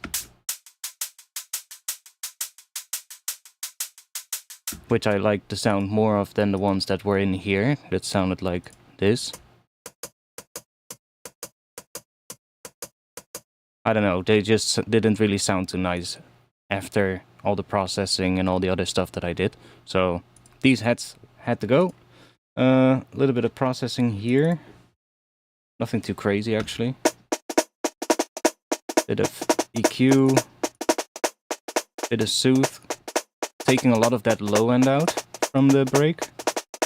Then shifting it up a lot. Running it through a bit of spiff with some extra transient. Some more EQ. Really emphasizing that area here. And that EQ is not doing anything. So that's basically that. And then with the new hats, it sounds like that, right? So if we go and compare that now. So this would be with the original hats. Which also works, right? It's just different, but I liked that a bit more. This sounds a bit fuller that way. And then I didn't use any kick drum in here, I just left it without using the kicks from the break, and then instead just added my own kick.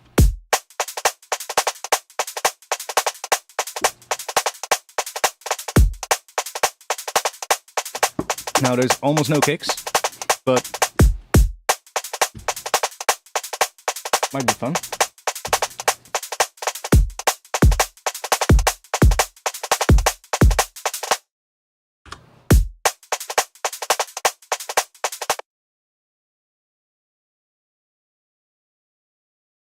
Let's see. So we have to...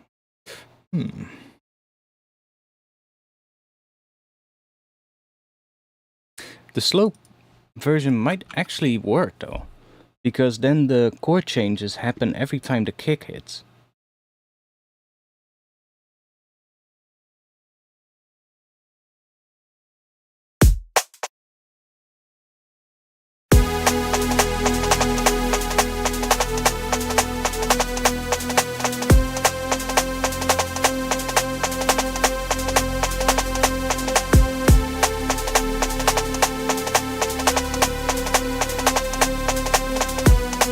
Obviously we don't want to have this underneath the drums, but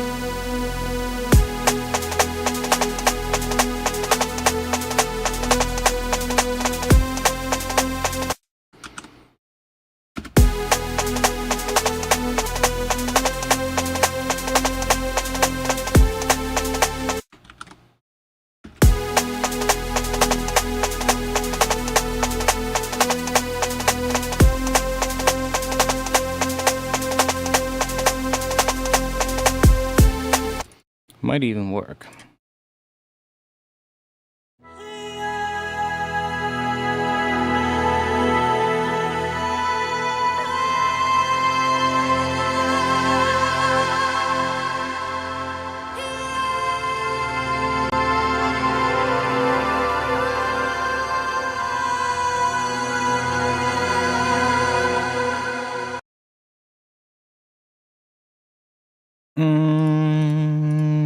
What do I hear when I just hear this?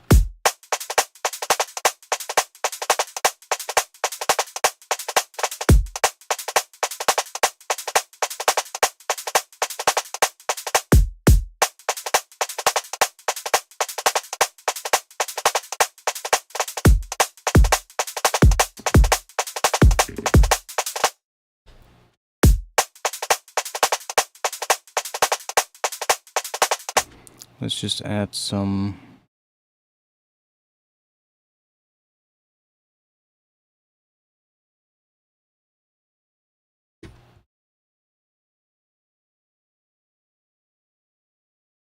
We know that the bass notes are then gonna do something along the pattern of this.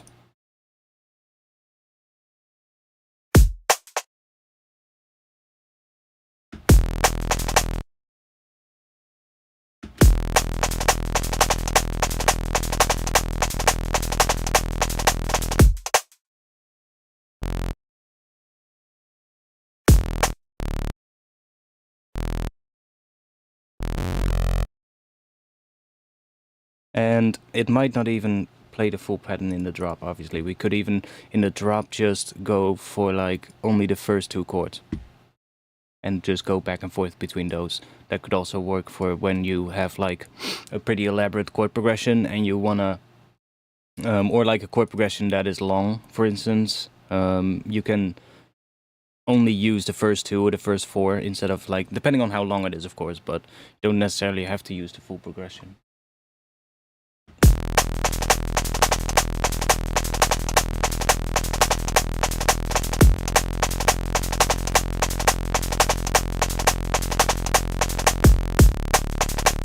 Yeah, so then that kind of changes on all of those. So like, I think that would be good for like the underlying progression. We just need to make a bass line that follows that. But we could also have the bass just go from like E to B, for instance, to the 5th. If we have like, I don't know, maybe a breeze or something. We can play around with that. But I guess I want to make a bit of an intro for this. And see where it leads us. Because the pattern of the drums might even have to change, you know, depending on what we're doing. So let's mess about. Let's just make a group for now called bass, where we can chuck our bass in when we get to that. Let's we don't really need that.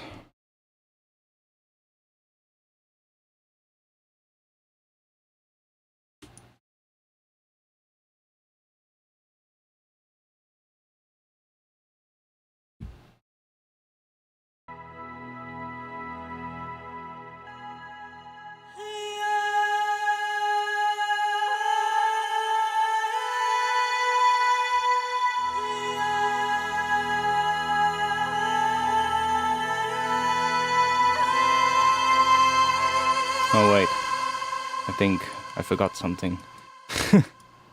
Yeah.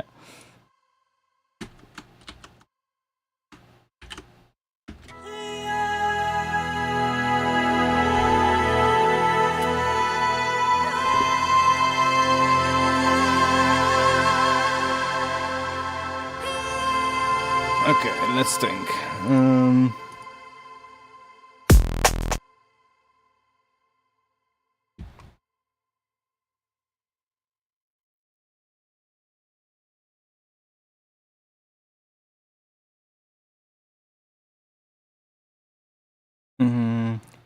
God damn it, where are you? Sampler. There we go. Let me just grab something that...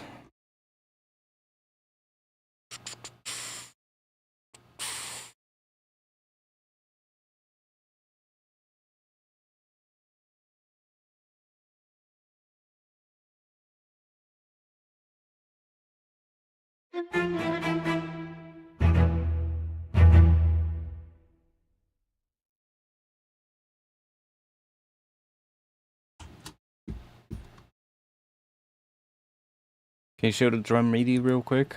I did slice it from a break, yeah. So you can kind of see what is happening here. We have snare, snare, another snare, and then snare, snare. So kind of the kick would hit here, and then we get snare, snare. So it kind of normally you would expect another kick here on the first beat again, but instead I'm using another snare. And there's some other ghost snares right after it.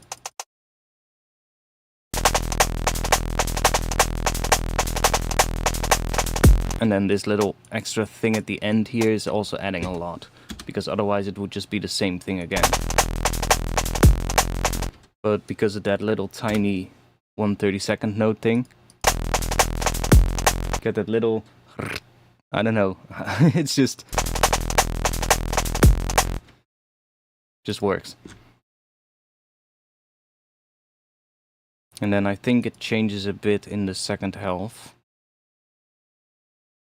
just at the end here. And this one is the same again, and then here, I guess there's a little thing at the end.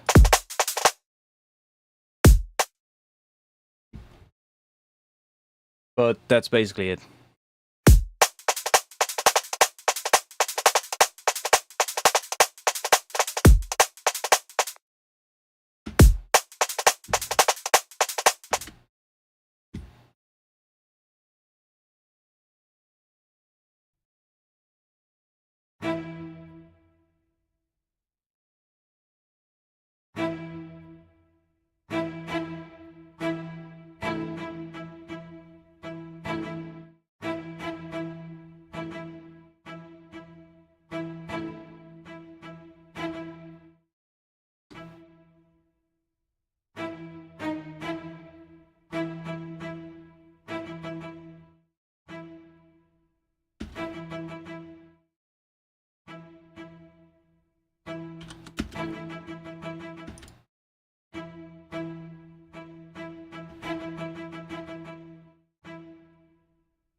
God damn it, I clicked too fast.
Yeah, we need an idea. That's not it. Let's see. Because I had a bit of an idea, but now we're kind of slowly losing it. So let's let's get it down.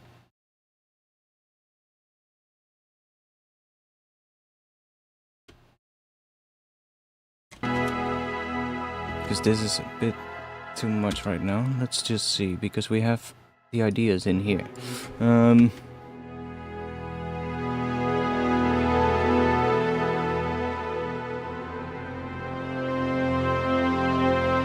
Right, that thing is what I'm really hearing. Might even try it in a different key, honestly. My brain hears it in a different key. Which I think is this.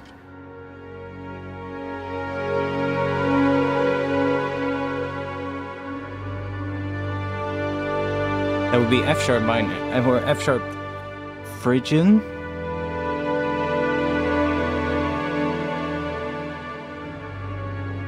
And then this needs to be different though, but that's kind of the pitch that I'm hearing it in, I think. Which I really...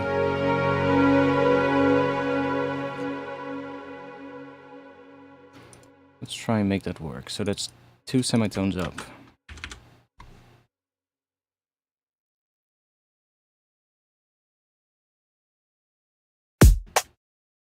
Let's make this kick a little higher.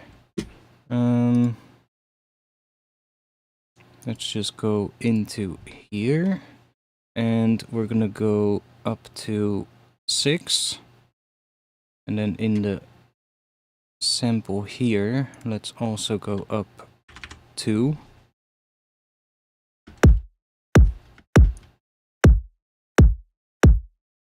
And then we also have this thing here. Oh, there's more.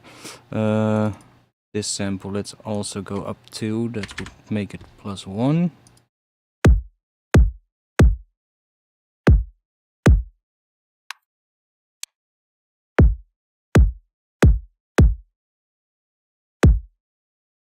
That still kind of works. Doesn't really matter that it's slightly different. Maybe we want to change this though.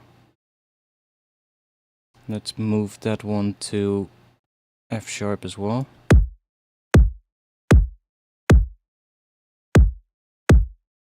Maybe increase the size ever so slightly.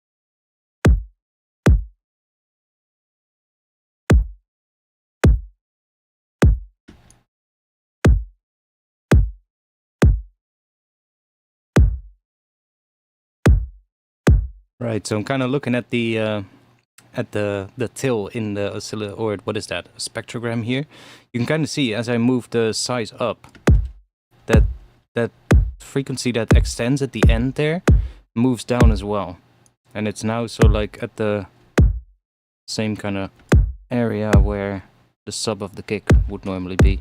So let's put it right there. We might tweak it later a bit.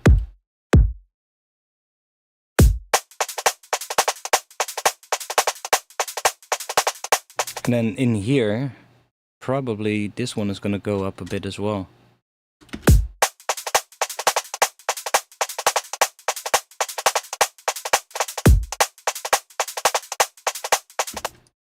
So that sits a bit higher. Might also want to pitch this, but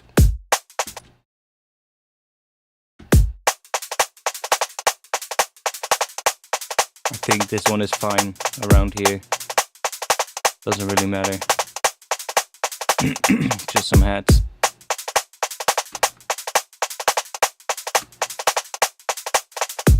Okay, but that would make it F sharp now. And then this, which is just a saw wave, but that can go there as well. Okay, let's see if we can make this work in F sharp, because that's kind of where I think I want it to be. But this is too much, this vocal. And this whole thing is also too much, I think. Although without the extra notes it kind of works. Those extra notes could maybe come in later, but like just to emphasize the end or something when it opens up a bit.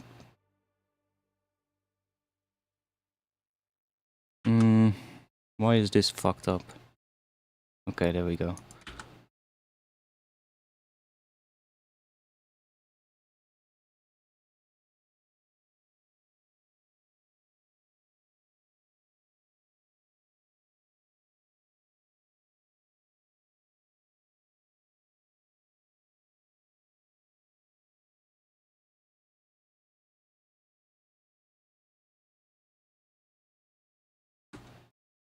I'm kind of hearing something to start off with that plays a bit of a high thing.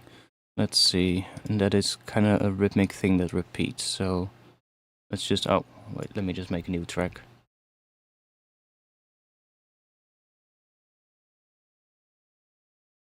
So let's start with that. Some kind of a...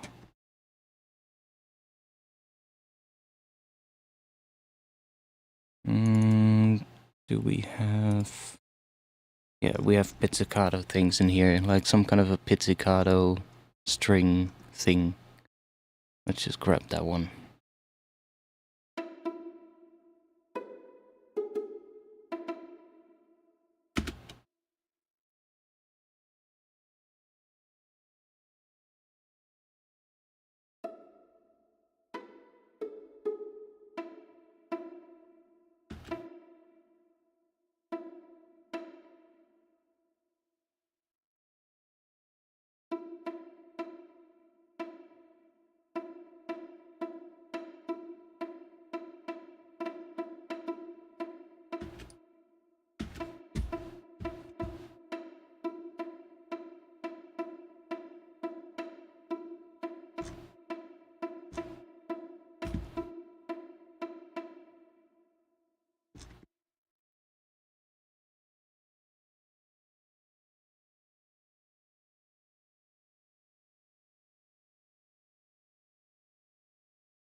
one shot.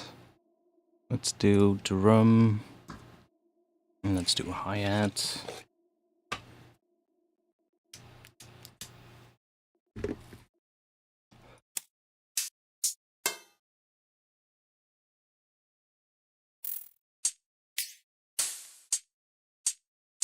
Has a bit of a resonant tone, so that could definitely work. Let's take that, do this, and I'm just gonna chuck a note in here. There we go. And now let's make this into a bit of a noise thingy. Let's grab that one. Chuck this up a lot. High pass it a bit more. And let's add a good amount of modulation here. That's a start. And then we want a wave shifter. Chuck that on here with 100% wet.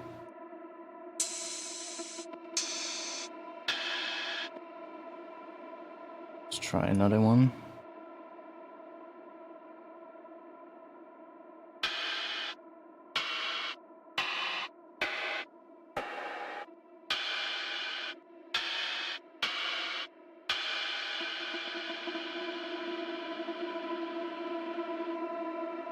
Kind of need to hear it while that other one is also playing, so let's just do that for now. You can kind of hear what it sounds like. This might work already. Just make sure that do that, or we could look for a higher, something like that, that is higher. Drop that in here. Bit. And then we can play around more with this one.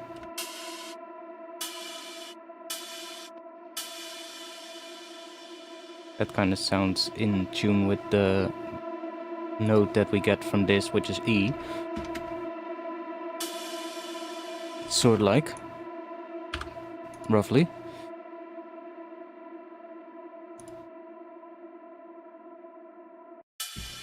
Let's make it bigger.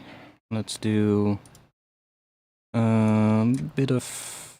No, let's try... I started using Supermassive recently, but I really like Supermassive. It sounds pretty nice as a reverb. Just bring the density up a bit. And then I like to use a synced value here, but it doesn't really matter. You can use anything. You can kind of... Here we sort of like just get a delay. But depending on the mode here, you get bigger or smaller reverb. See, that one is more like a delay.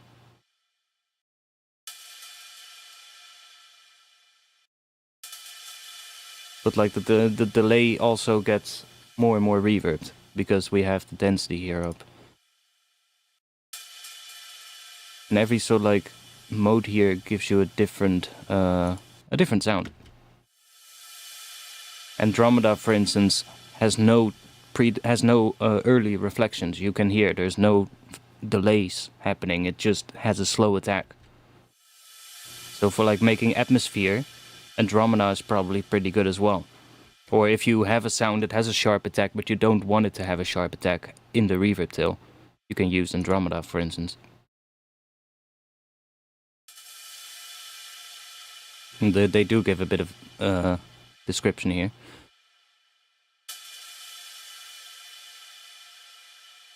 Just do that. And sure, we'll add a bit of shimmer as well, because why not? And it's free, exactly, it's free, which is really nice.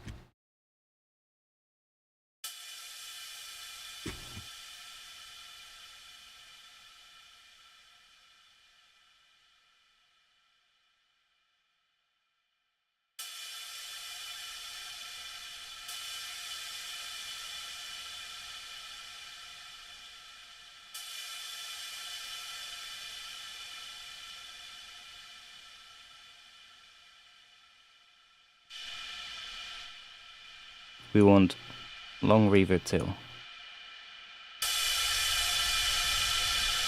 Kinda like that.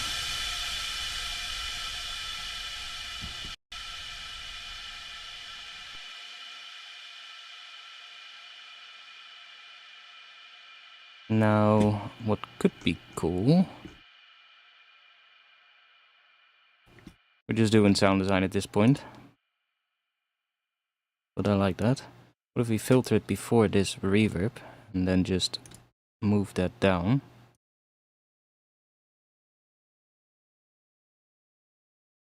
Which we're gonna have to... what if we put it there?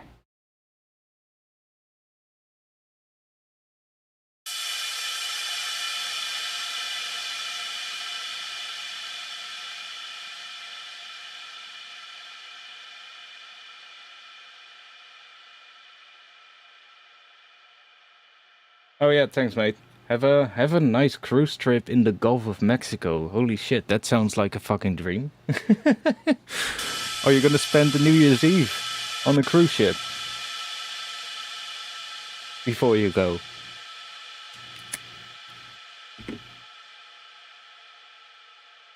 Or is it just a couple of days and you're back for New Year's?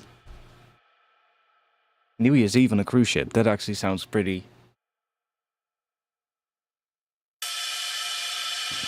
Or in like Latin America, I guess that sounds cool. Have fun, mate. Have fun. I hope it's gonna be a lot of... Hope it's gonna be a lot of fun. Cool, mate. See you next one. See you next time. I'm gonna try and make a bit of a thing with this idea that I had earlier.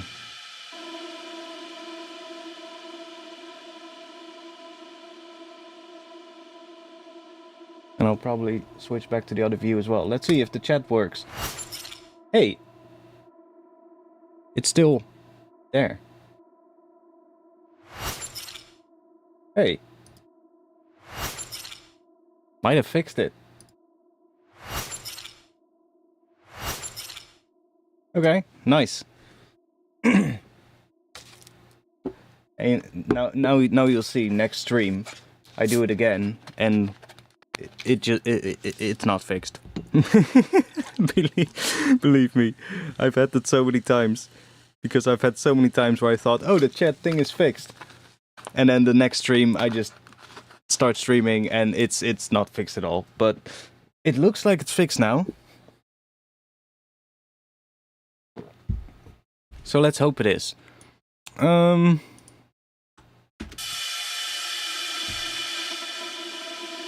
Okay, that's a bit of a start to what we are gonna do. I'm gonna do one thing though, and that is put a bit of OTT on this thing, right in front of all the reverbs. Sharpen this up quite a bit. Yeah, that's nice. Bit less resonant, but a bit more like noise, because that's kind of what the purpose of this is at the moment. Probably am going to freeze and flatten this, or freeze it.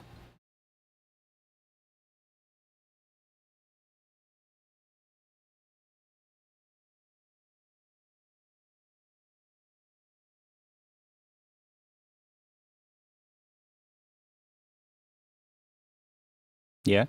Okay.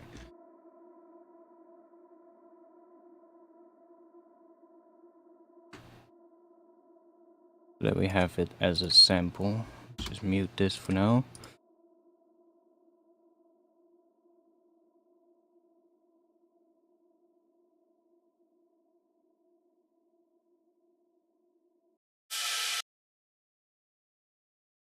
Kinda sounds like a cymbal now.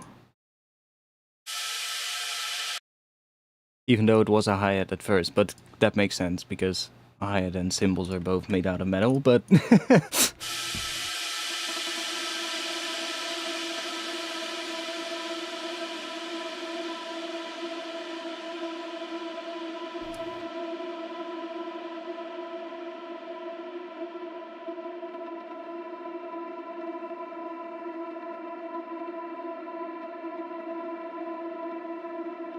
Okay, and then here I want the first part of this to come in, of that kind of idea.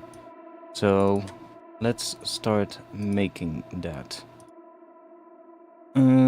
This is just our drone pizzicato thingy, that way I don't forget what it is. Let's just move you out of the way. Noise sweep thing. This is also the noise sweep thing, but then the MIDI, so let's just keep that there.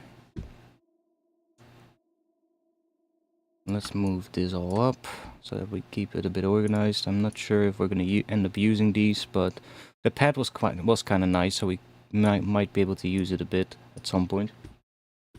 But I want some kind of a synth or pad kind of thingy coming in here.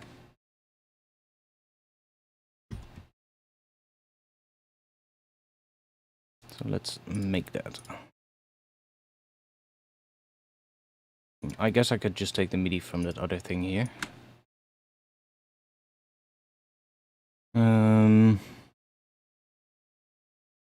Not sure if we're gonna have the full thing here, but we definitely need this little line here.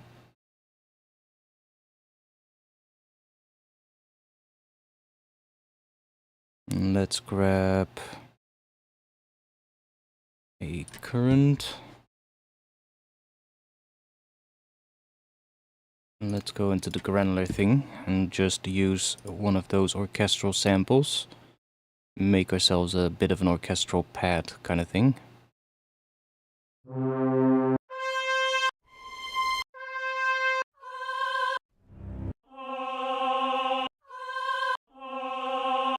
Try choir, see what happens.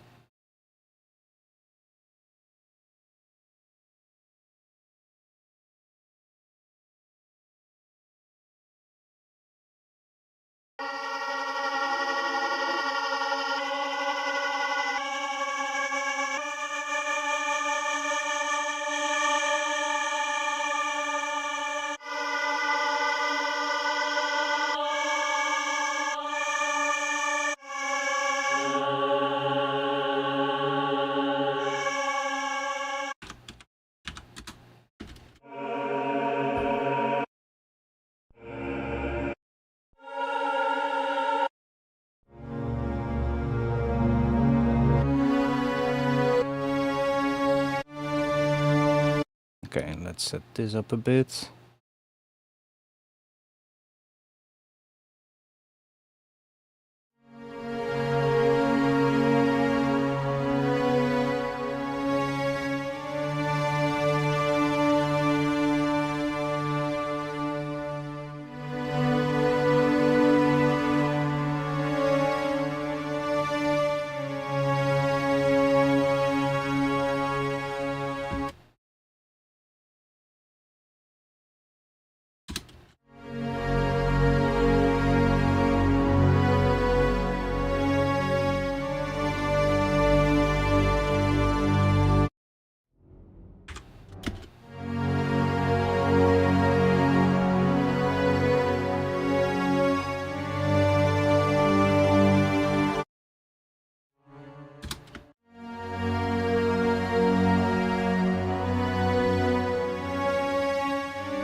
Hmm.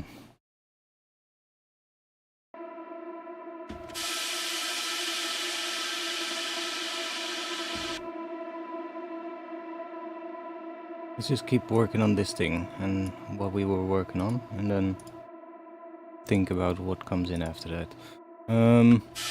I want something more here, a little bit of a low thing, a bit of an impact kind of thing as well. Let's, you know what? Let's make it with current. Should be pretty simple, actually. Because if we just grab a note here in the key of F sharp, which is the new skill, I guess, or new root note. And then instead of the oscillator here, we use a sub oscillator. Turn my mic up. My mic should be pretty loud, actually. Maybe sometimes I just speak a little bit quiet, but let's do this, and let's give it a bit of knock, and then we get that. And then let's just give it a bit of release.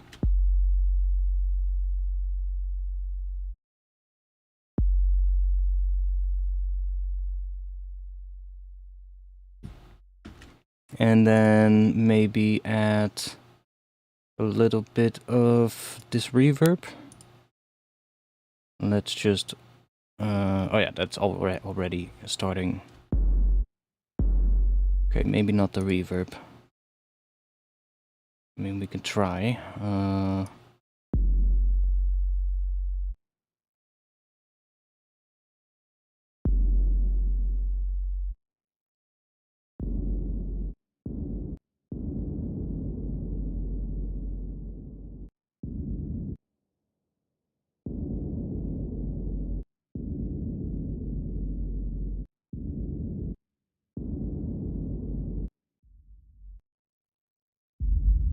Oh yeah, of course, probably want to do that. And then let's bring the width down. Okay, that's way too much.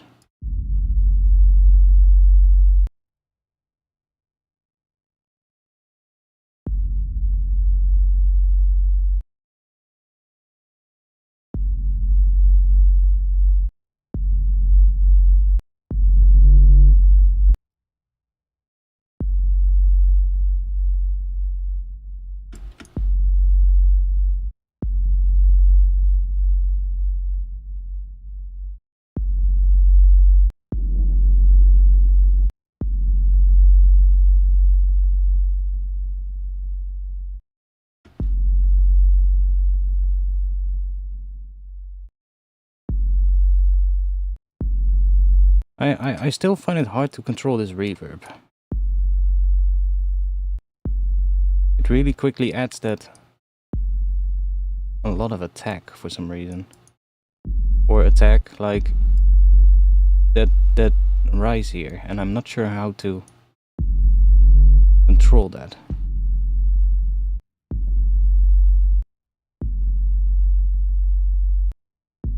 Okay, that kind of works, but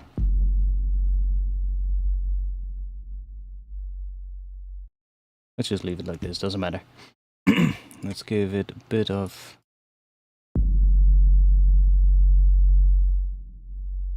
Or we just use a different reverb. Let's do that.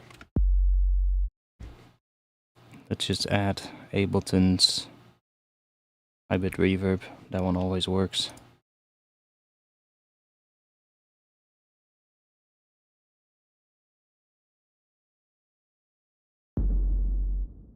Let's grab a plate maybe.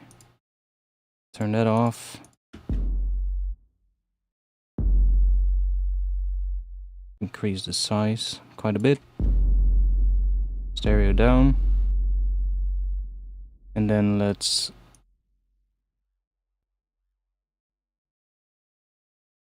turn you on.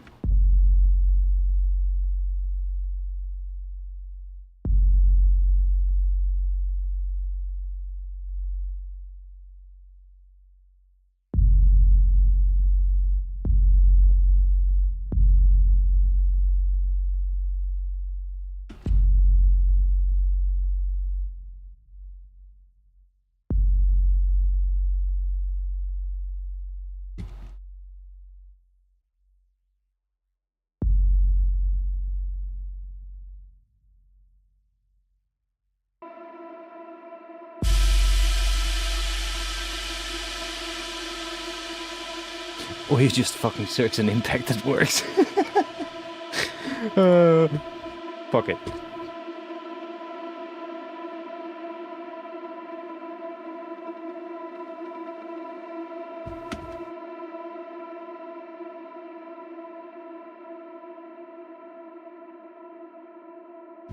We'll find one later.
Let's chuck you in this group. Let's move you out of the group. There we go. This is gonna be our atmosphere group, where I'm gonna make some atmosphere with. Now this should already get that reverb that we had here.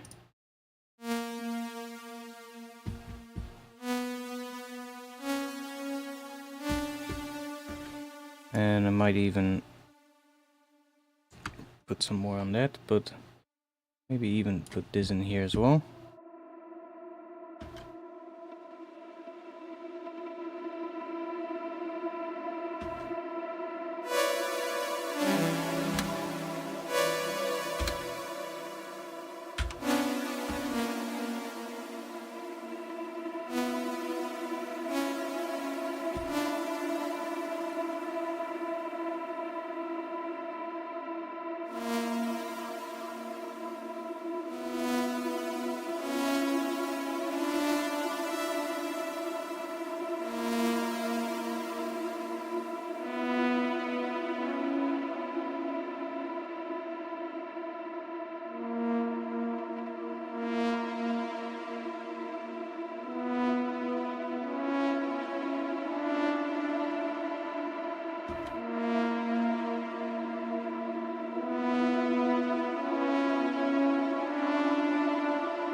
Put those on as well. Let's see what we get.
don't like that.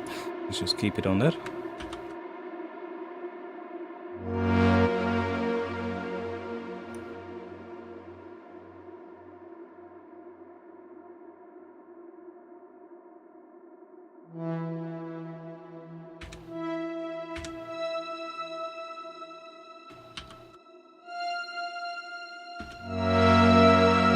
Oh wait, we're in a different key, of course.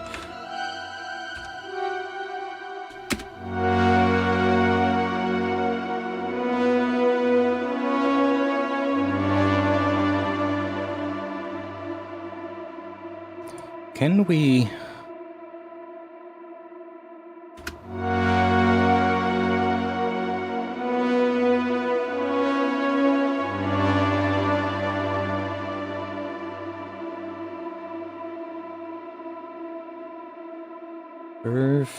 Let's do 8.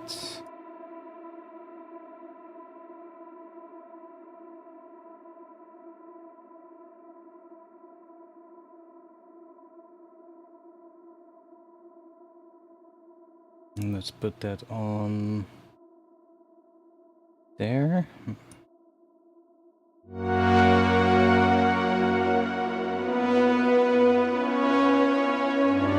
And then use one shot.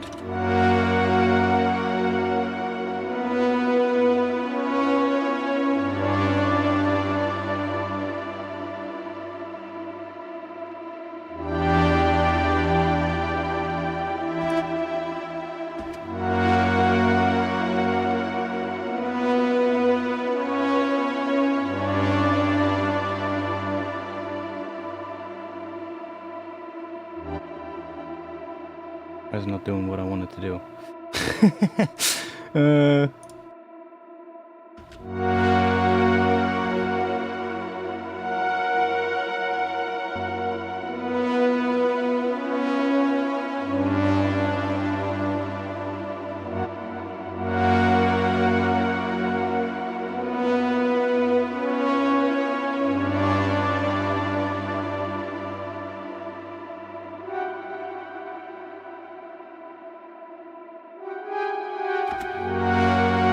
That's because the envelope is not retriggering.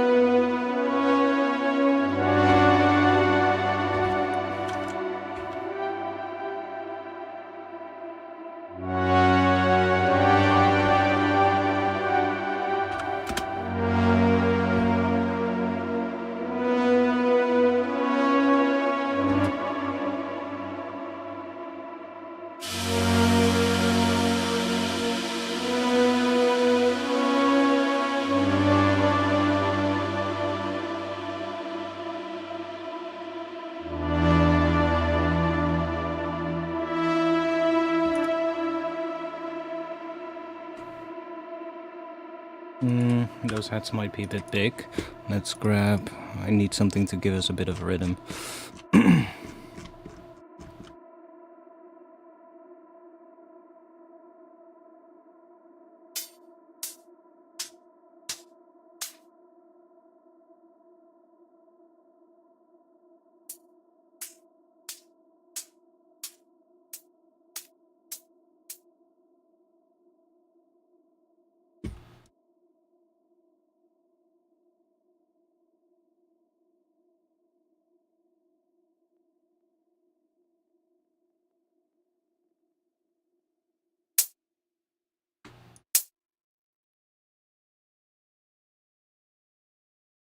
Oh.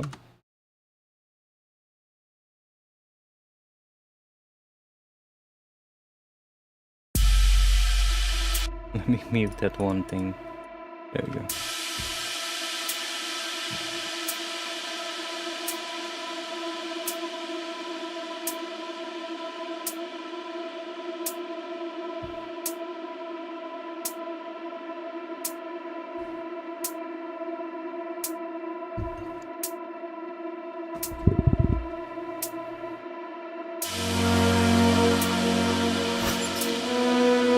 See? Now it's empty again. What the hell? I really don't get that chat thing. I fixed it. You saw it. half an hour ago, and now it's broken again. It's so weird. It makes no fucking sense.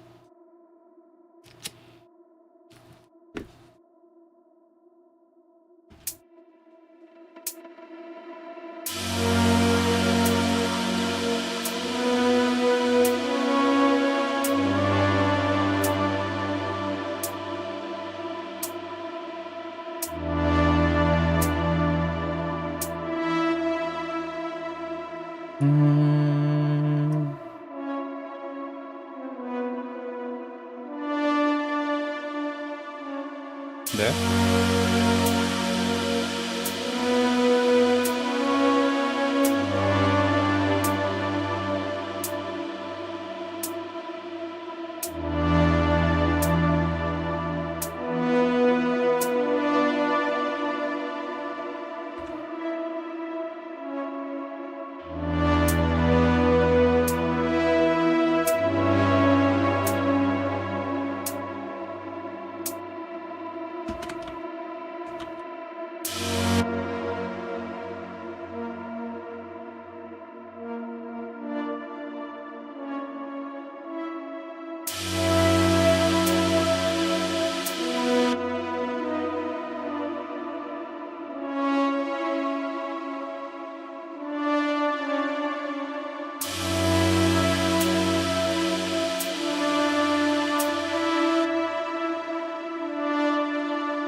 We need some kind of extra hats to give us a bit of pace.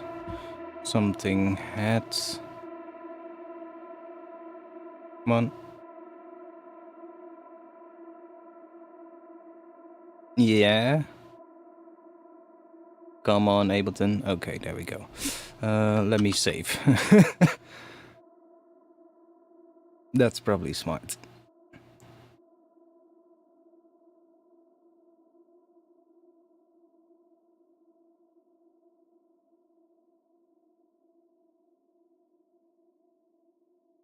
Why the hell is Ableton lagging suddenly? Okay, there we go. Let's see if we...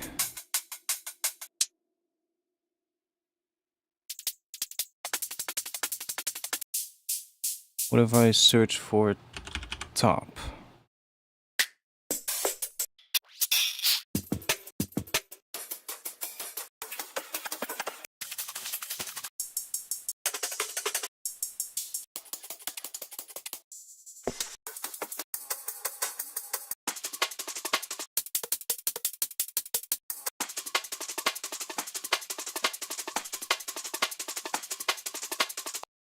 Just want some pace underneath this to kind of hear where we're going. If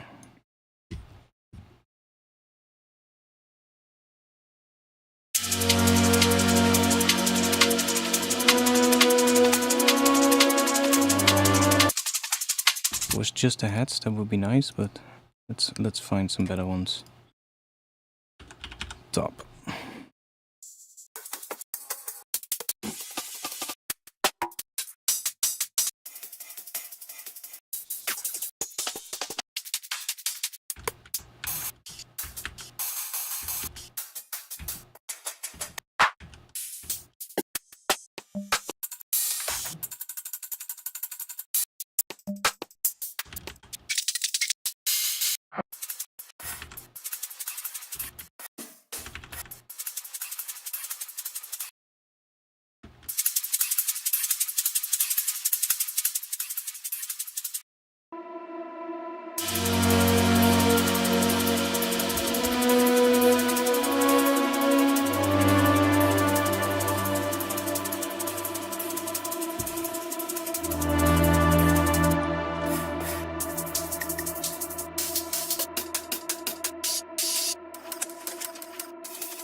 Doesn't work because it's...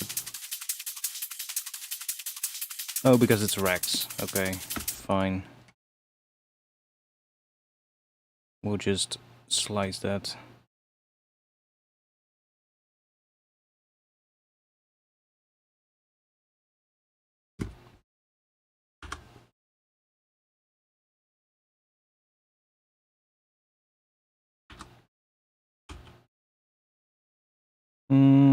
Let's make sure that it also does the ends.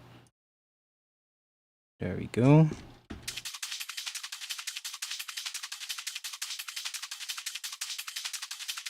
And then we can use the sustain here. Make it a bit shorter.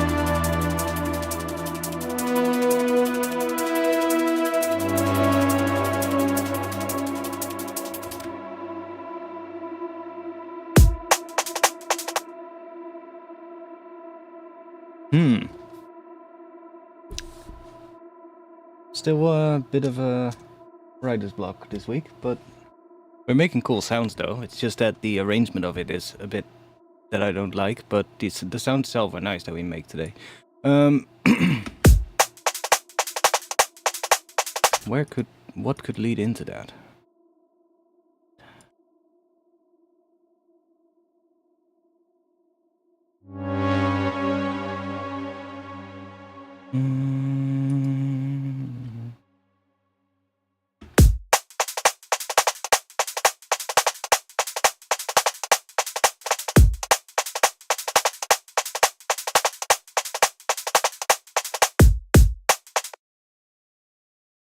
Maybe I should just start writing the idea here. That could be cool.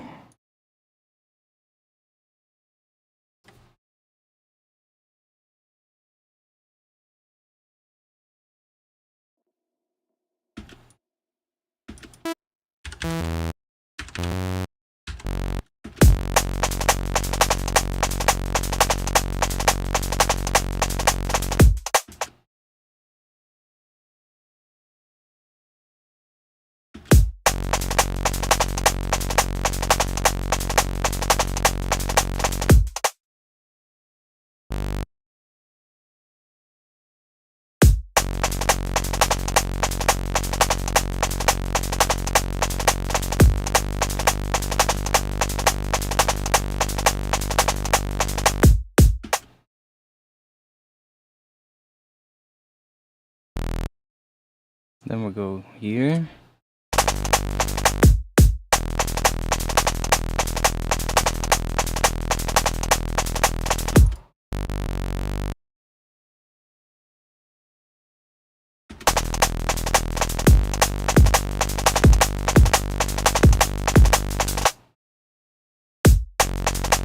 Maybe this can just start on the first beat, honestly.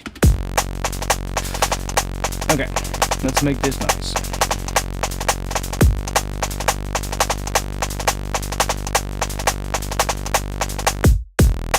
Because that's kind of the underlying progression, right? And it works with the kick pattern that we have. We just need, on top of that, I think we're gonna have another sound that plays something as well. We can copy this one for now. I think we're gonna have one of those sounds where we have two layers, so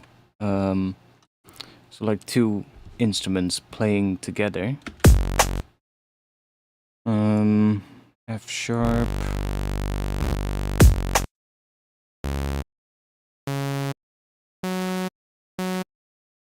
Maybe just an octave, honestly.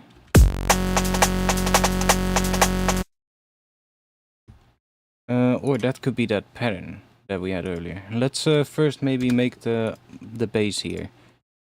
make that a bit of a nice bass, because that's just a saw wave.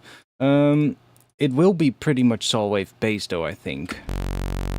But we want to have a fifth in here, I think.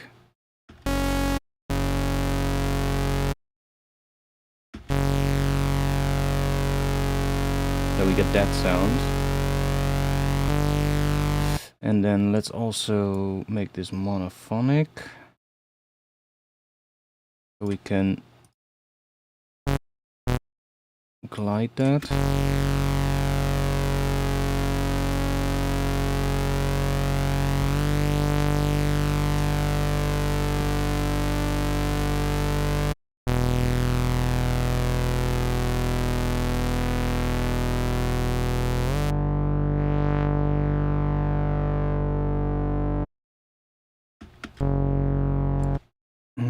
Let's give it a bit of attack here, because yeah, that's better.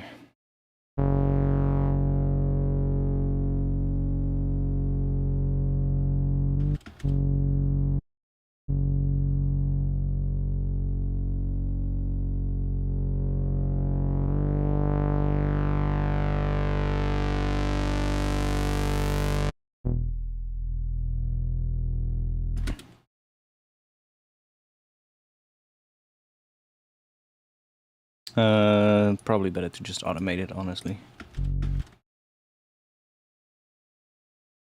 So I think at the start I also want to have something, I'm not sure if that's going to be the same sound, but like if we do a little pitch bend thing, let's grab +12 maybe, and then we want that, and then right here, that is where the snare hits, so I want this to go down and then come back up, I think.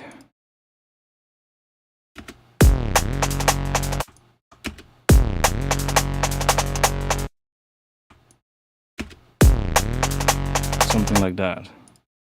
Maybe even go down another octave, make it 2 octaves, so it really, or that might be too much, but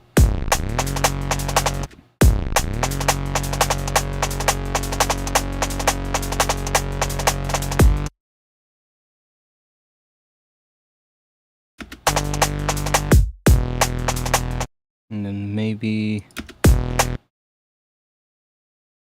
not sure if we want to have the same thing again here, but let's just do that for now.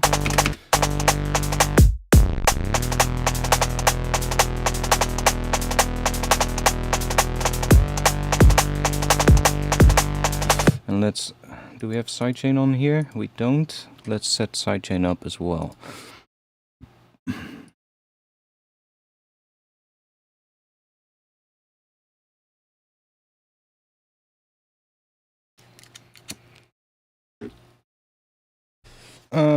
This one is gonna be hooked up to the kick. So we do kick, and then that one, and then this one, I want to hook it up to the snares. Now we have the snares group, so I think that will work, because in there we just have all the snares. So, oh, but then it also responds to the go snares. Why is that happening? Oh, because those are in there as well. Wait, I think I need to pick a different one. Because we have the snares track, and then not pre-effects, but we want the output pre-effects of the snares group here. Yeah.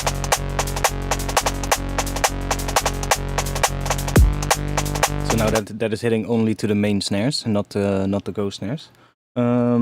This one is gonna be maybe 50 milliseconds on the attack, on the kick, because kick is a bit dirtier, a bit longer. Probably want a bit slower sidechain on that. And then the snare is probably fine. Now this sounds like ass right now.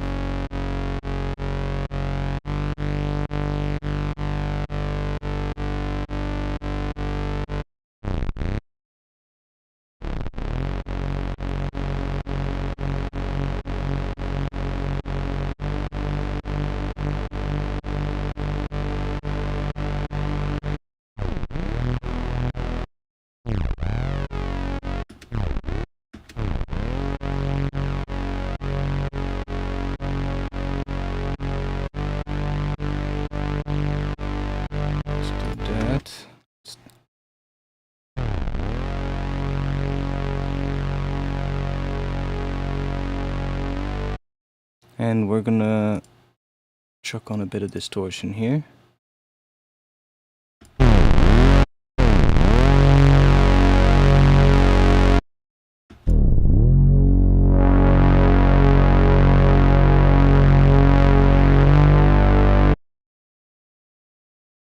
Let's automate this as well.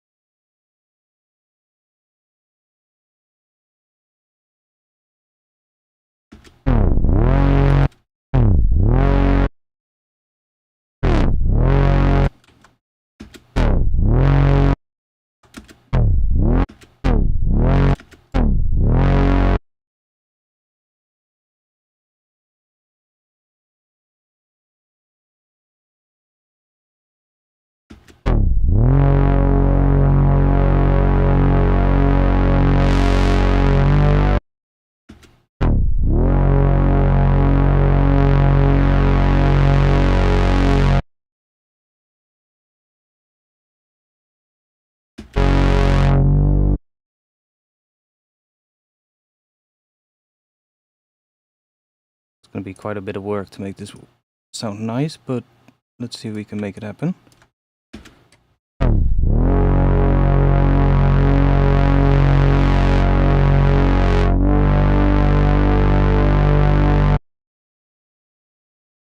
I even have to go down more.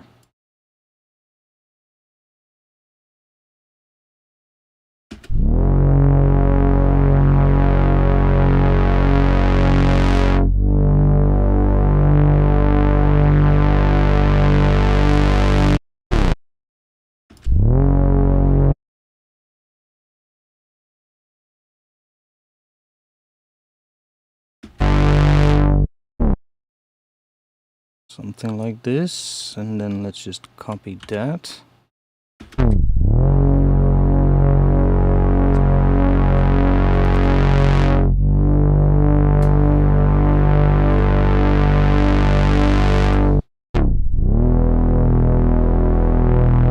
That's the sort of like the starting point, so that would be the base of everything. And then from here, or the base, the starting point for that, we want to process this more, but then we want to have another layer on top that is gonna do the rest, basically. And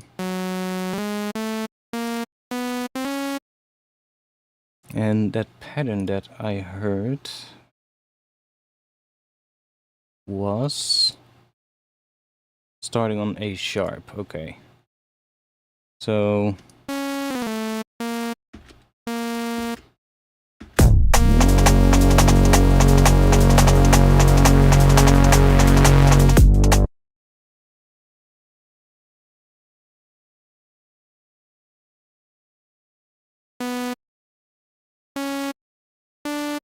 that was that.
Now that could also work in terms of the notes.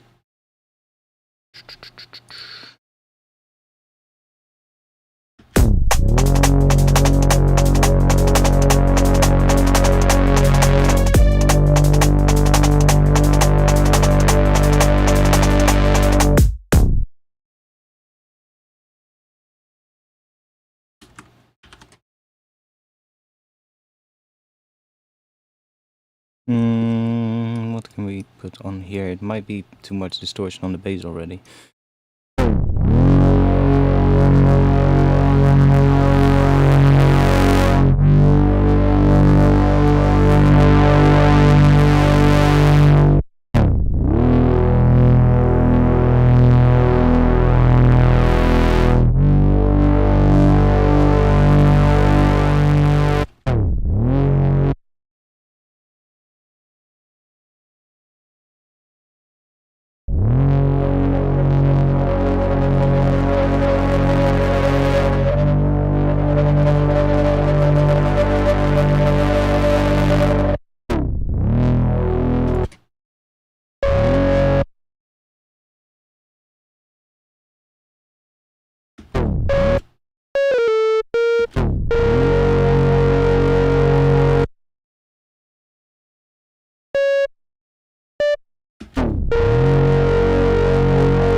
Ugh.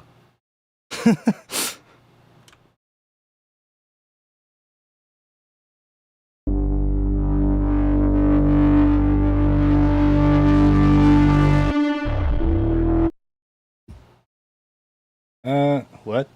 I don't know why that message suddenly disappeared, but I saw it right before it disappeared.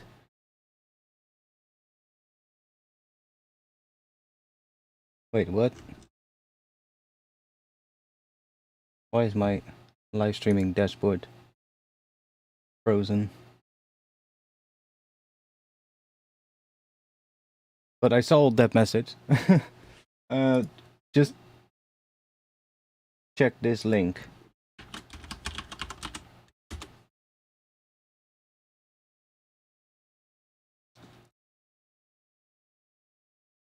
That should work.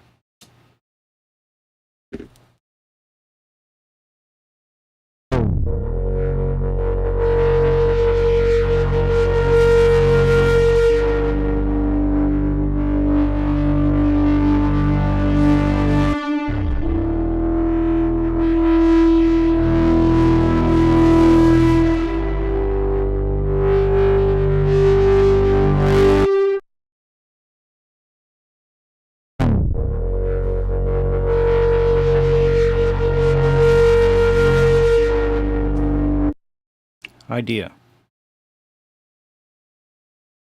If we take this off,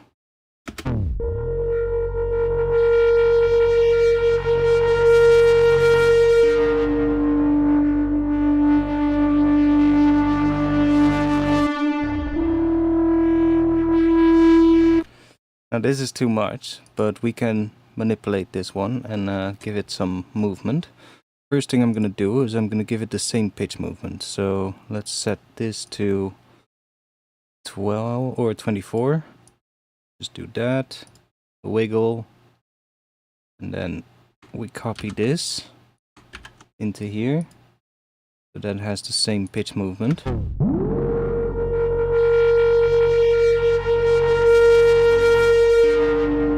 And then I can also add different movement if I want. Might be nice to just do that here, because we have a reverb on this anyway that's going to extend it.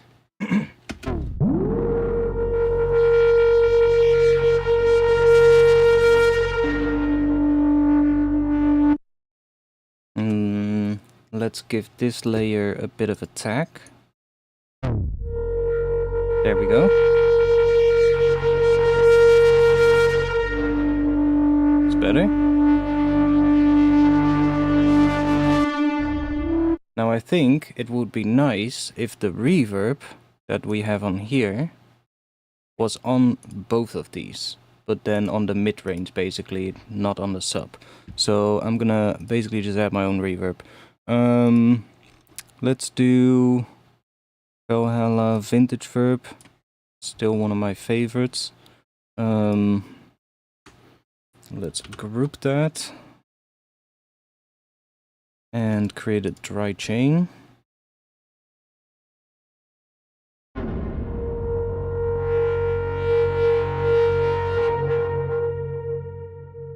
Let's maybe set it to now. Give this, yeah, that's fine.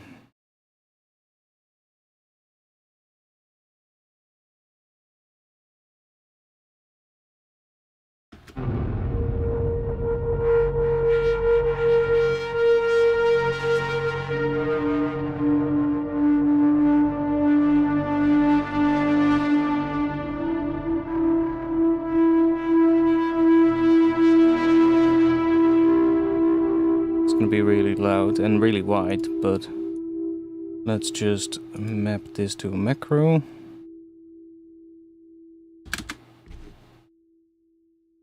That is going to be our reverb.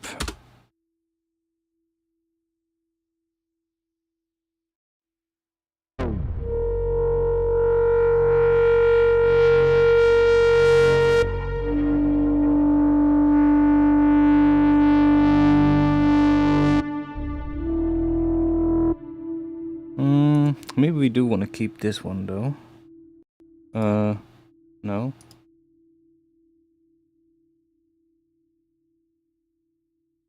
This one, so it gives it some tail. I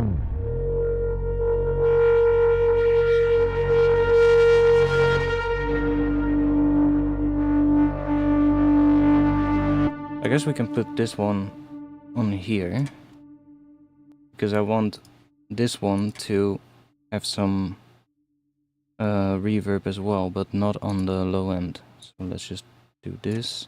I know that I already did that in Vintage Verb, but I want to see what we have here. Yeah, we still get plenty of that. So let's just maybe even use that.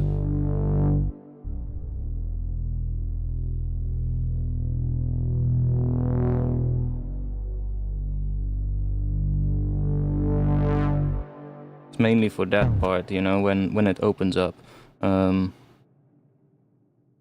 Maybe we'll use a different one. Let's just use concert hall.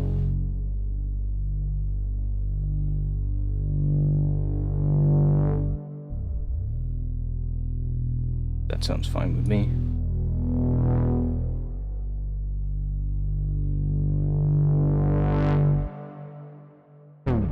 Just so that has some reverb as well, because otherwise this has a reverb and the other one doesn't.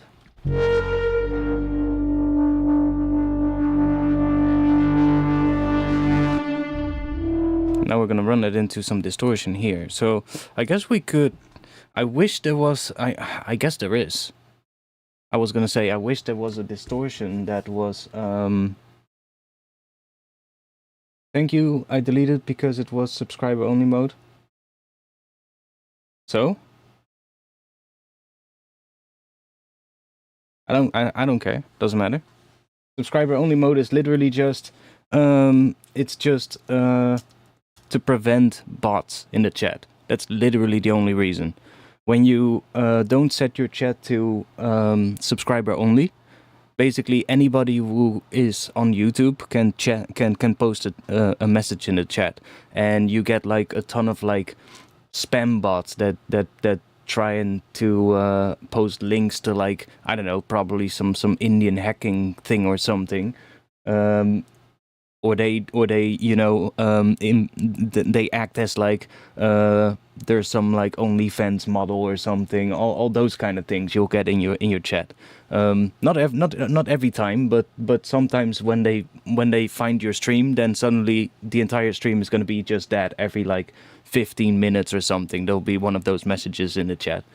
So to prevent that, just turn it to subscriber only, so that everybody that is subscribed to the channel, not like a paid subscription, but just like the regular YouTube subscriber thing, only those people can post in the chat, and that fixes it.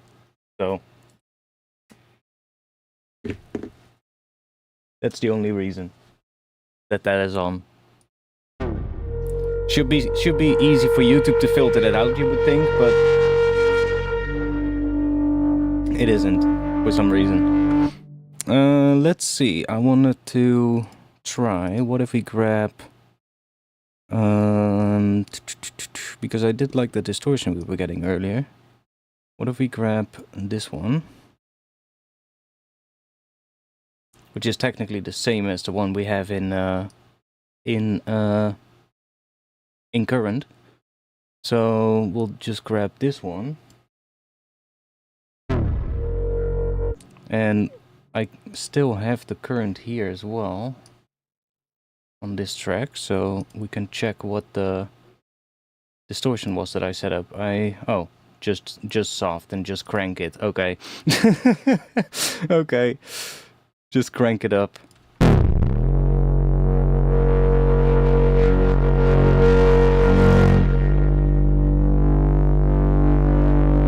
We're gonna play with this.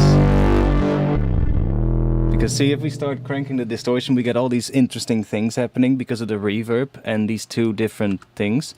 And if I start changing the note here, we will get some interesting things as well. So for instance, if I set this to monophonic with a bit of glide, then I guess we can go to different intervals of that chord. So this would be an F sharp major, so we can maybe go...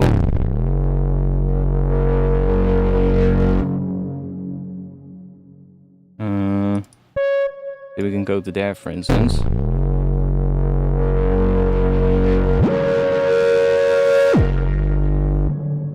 I guess I just did it in the wrong one. We need to do that here.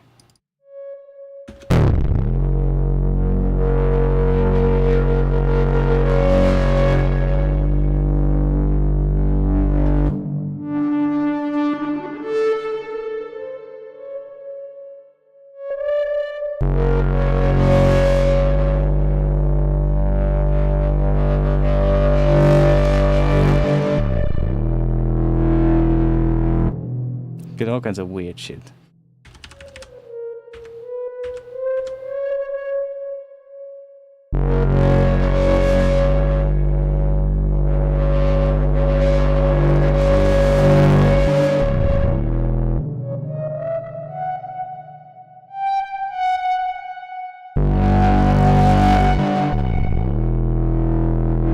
And you can mess with the volume of this note as well, so that you don't always hear it. It just comes in when you want it.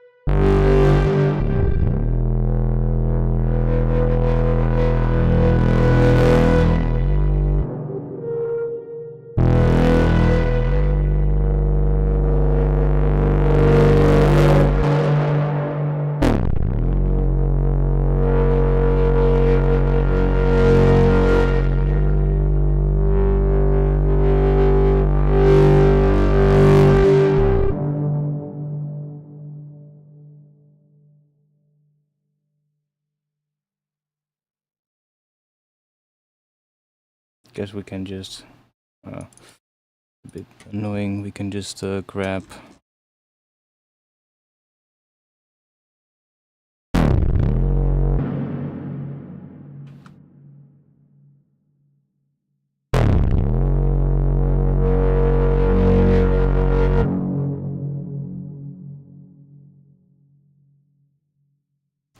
Let's just listen to what we have actually, because it might just not work completely.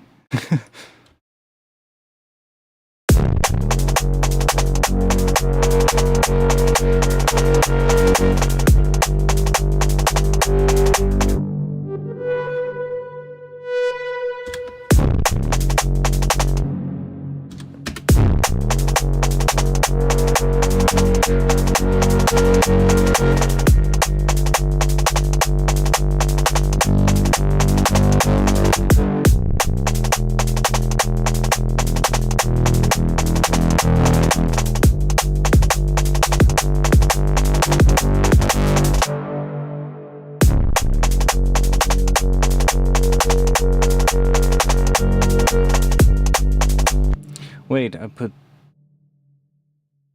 the riff only on this one. I want you here.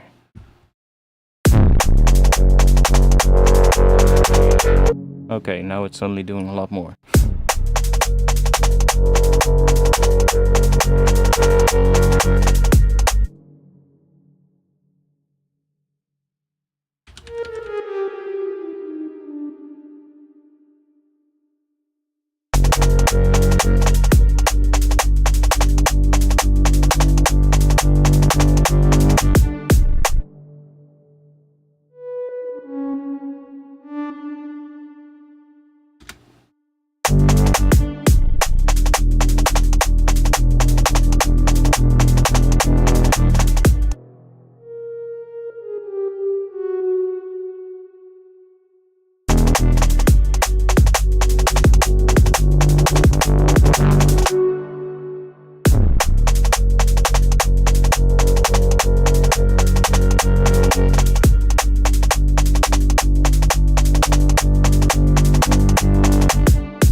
Not exactly like.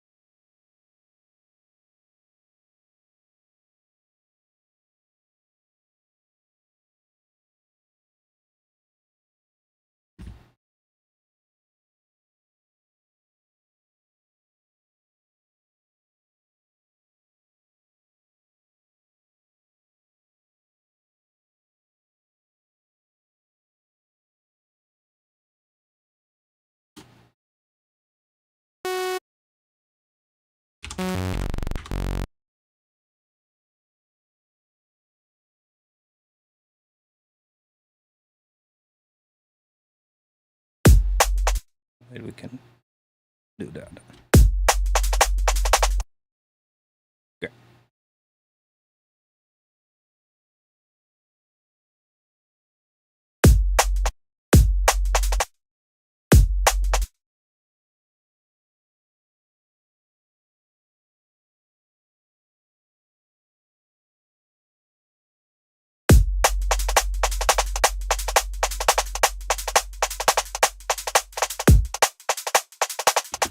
That could also be something we could go for. Have like a bit more of like an 808 like hit on the first thing here.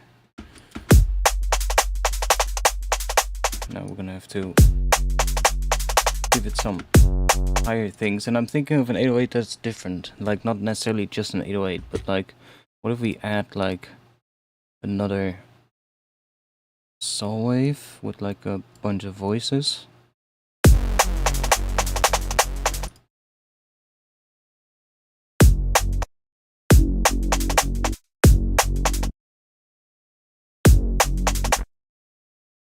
Come on.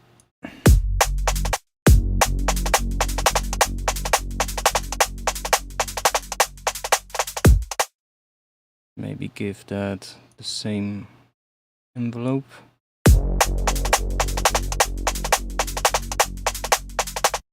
And then we distort the crap out of it.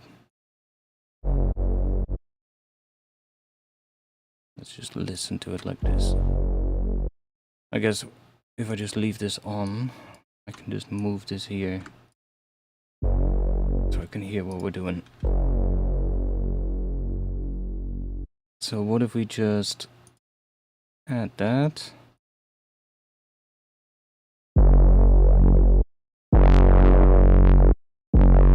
See, because of the saw wave, we get like all kinds of things now. I wish there was a way to set the phase to random, but not have all the phases start at the same position. Or set the random to 0, but not have all the phase positions be at the same position, because that is what happens now, and you get this lasery sound at the start, which I don't always like. And I do like what we get when the random is turned up, but then every time it hits, it's going to be different.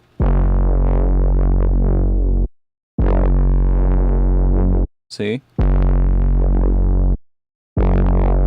And we're going to have to resample it and then, you know, get the nicest sounding one, I guess. But we can leave it like this because there's no other way to do this in here. Can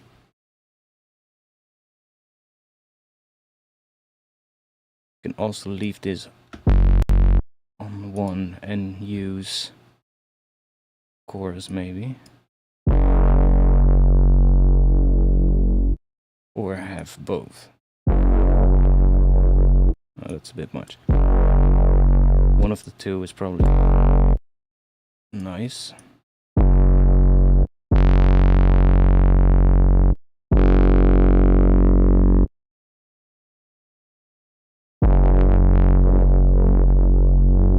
Let's do that. Let's add a little bit of that one. We could maybe add some reverb in front of it. I wish also there was... Oh yeah, there is. I haven't said anything.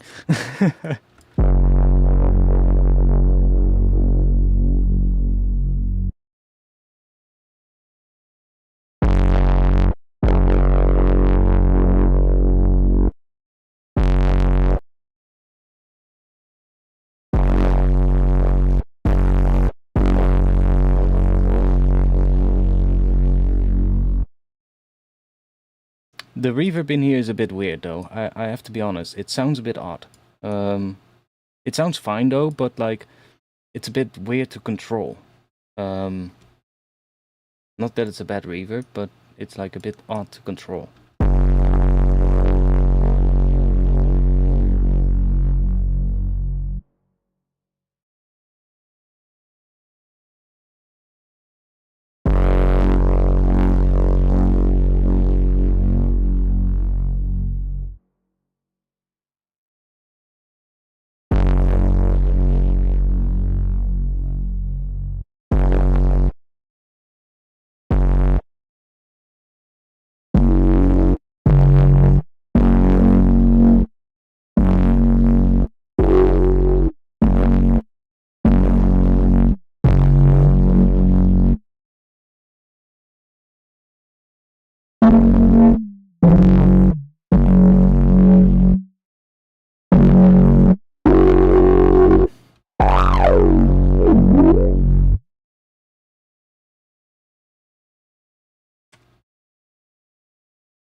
We also have this one, which should also have, yeah, it has diffusion, so we could, but that also gets weird really fast.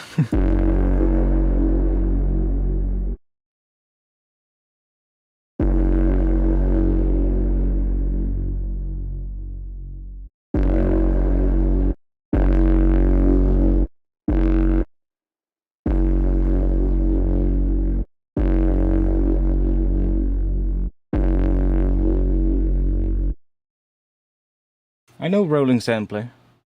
In fact, it should be right here. It's already running.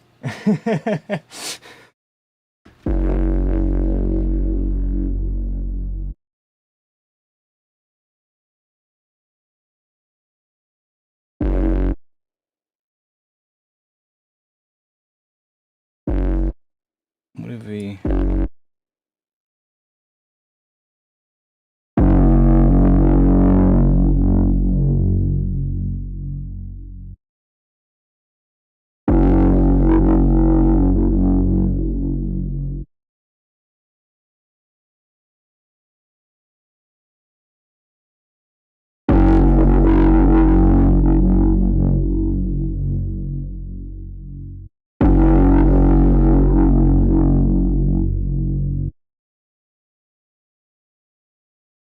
Guess I would just add an external reverb at some point, because the one in here I don't really like for this kind of stuff.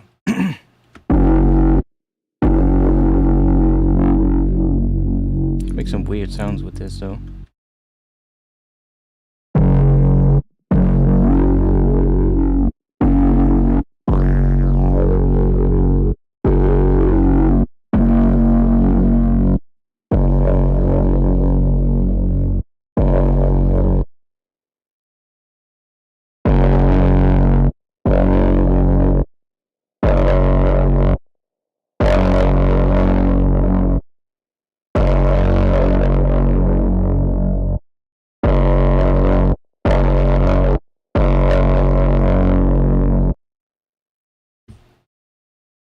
Yeah, the Ableton has quite a few modulators, but especially when you get into Max for Live and stuff, you get quite a lot of interesting things.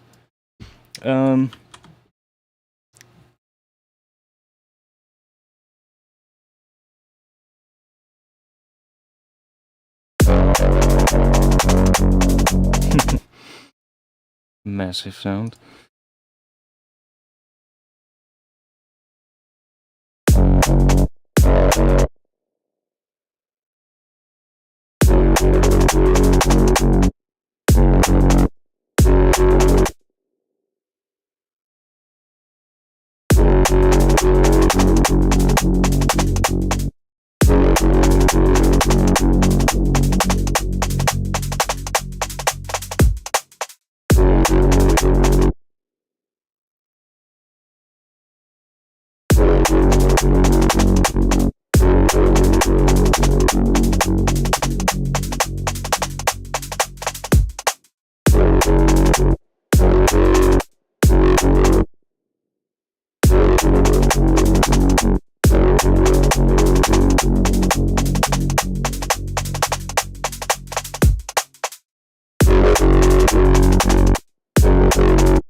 I mean, I'm also suffering from writer's block at the moment, so I'm just messing about and seeing if I can get something interesting.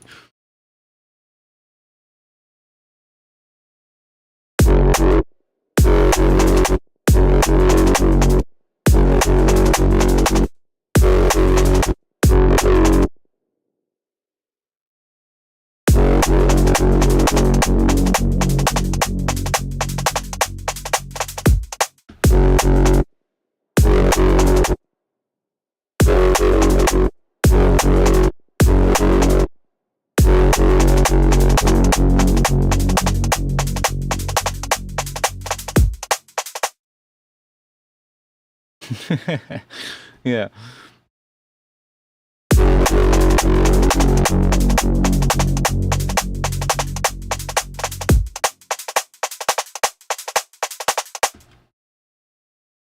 You kind of like the sound. Not sure if it works in mono because it's pretty wide. Well, it's alright. It's also different every time it plays, so sometimes it sounds good and other times it doesn't.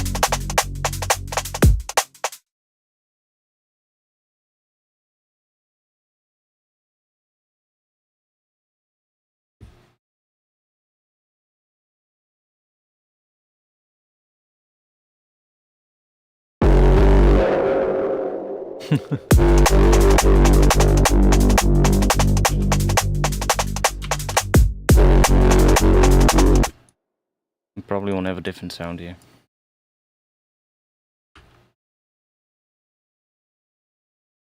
Oh wait.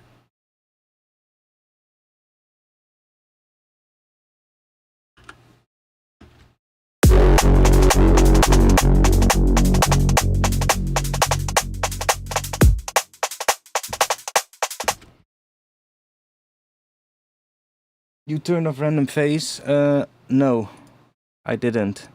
But that is also for a reason, because when I do that,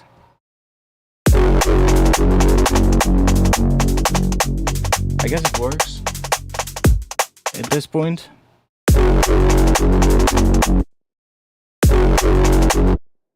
Okay, maybe it does work. I didn't like it earlier because of the sort of like lasery thing that you get at the start of the note, but you don't really hear that anymore.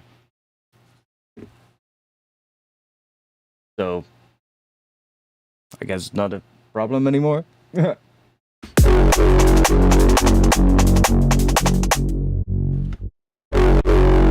yeah, I've been having a massive writer's block as well.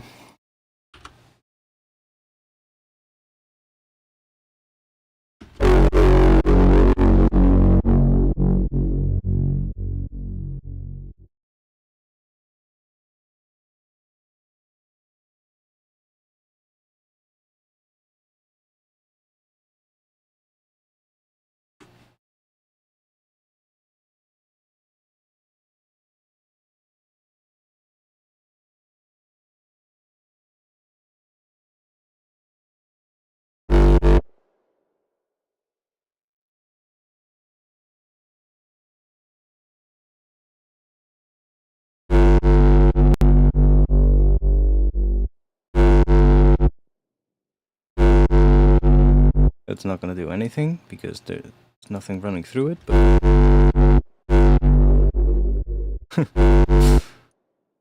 let's oh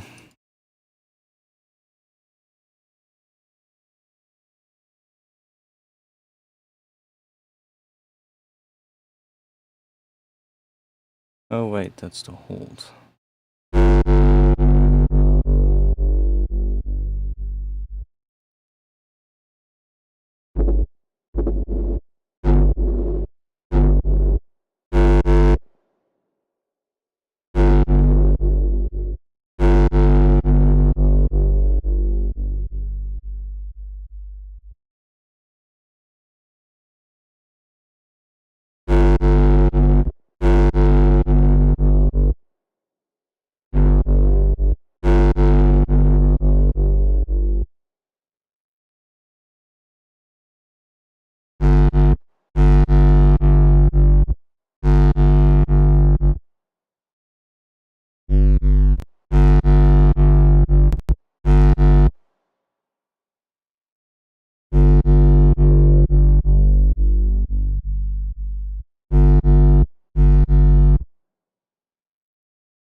God damn it, stupid thing.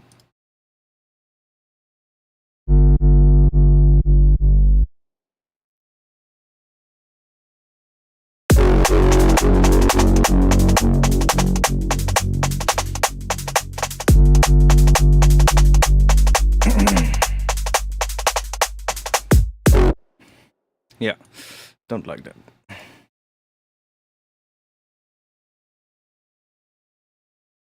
We're gonna make another another patch in let's just make another cool one in current. Already getting late, so I'm just gonna have some last little bit of fun with that.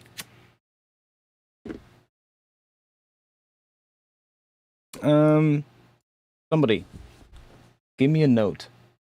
Doesn't matter which note, just give me a note in the chat.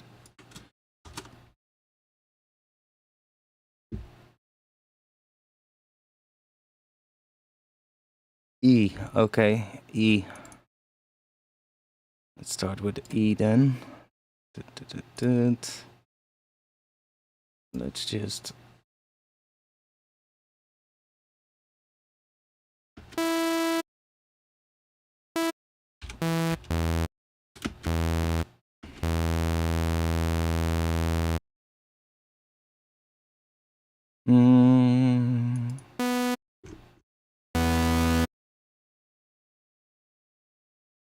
Should we do...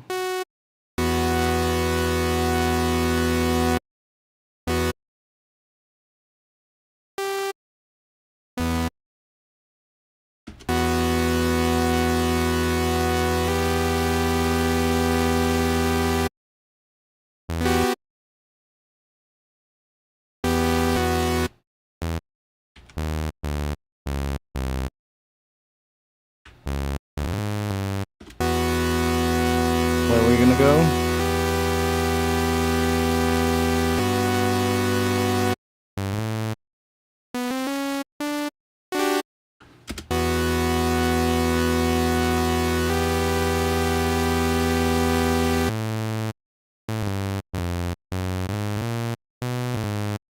Let's try there.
Kind of cool.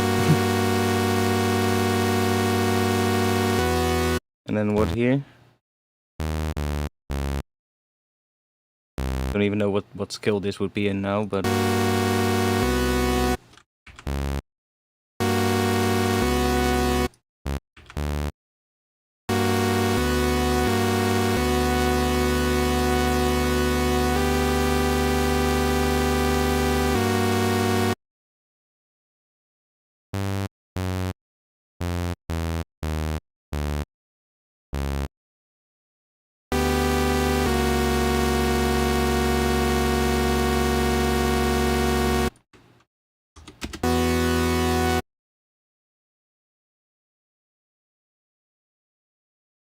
let's make some nice pad out of it. I don't even know what these chords are, if it makes sense, but doesn't matter.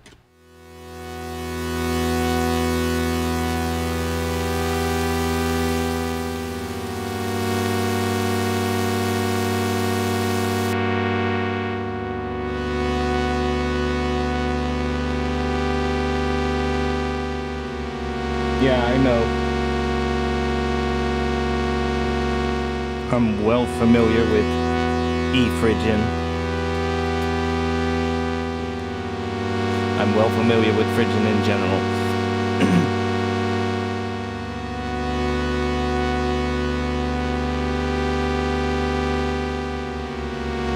I mean, it works, what I came up with.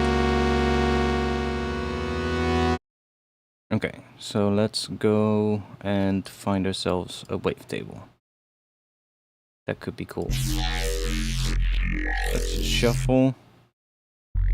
I love doing randomized stuff with current. It's actually pretty good for it. Phase blend is another good one that is really good for it. I guess pigments as well, because they have like a lot of different modules that you can layer. So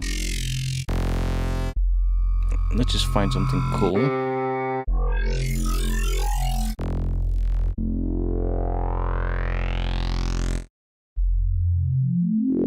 Like that could be cool. That already has like some low pass and then some saw waves in there that sort of like move about already a bit. So that kind of gives the impression of a super saw sound. Let's just do that, and then we're gonna get some LFO, and let's do a bit of a slower one.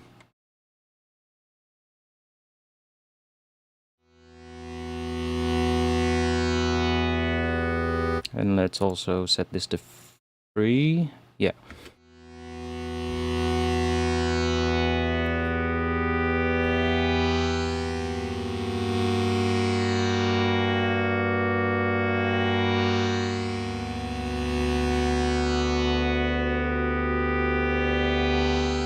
Until you what? You bet?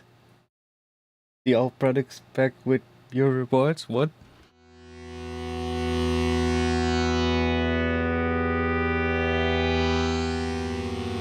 Yeah, Minimal Audio does some good stuff.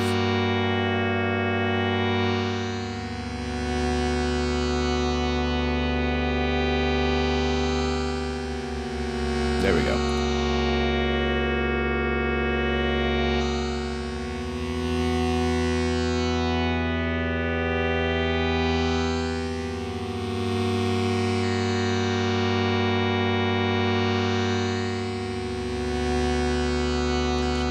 One more on it.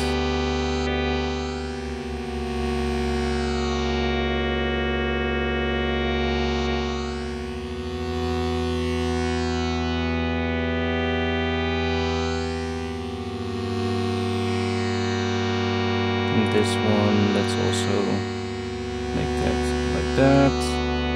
Let's chuck you on here.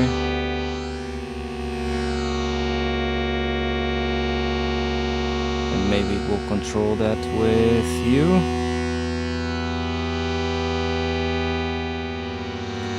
I really like mapping all those random LFOs to each other because it starts modulating everything, and then if you start mapping that to everything, basically, just let's say one of them is sort of like synced though, so that you can still get like a bit of a repeating thing in there. You can also have one set to a curve, for instance, and use that.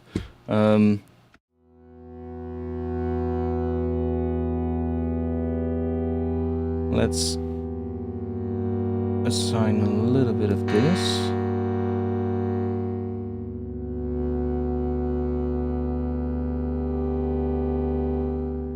And then we'll grab, maybe we'll grab that one.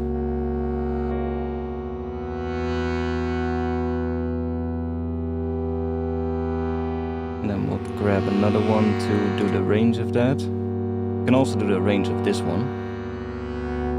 It might be fun. Oh, I already did that. Huh?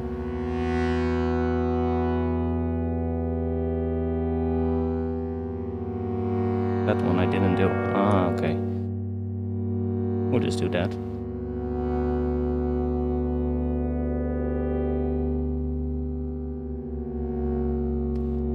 So that's just moving around. And then we could take like a macro on here, for instance. Now we can still control sort of like a bit of a low pass kind of sound, right? Overall, because it's not going all the way up. Maybe even make this one go bipolar.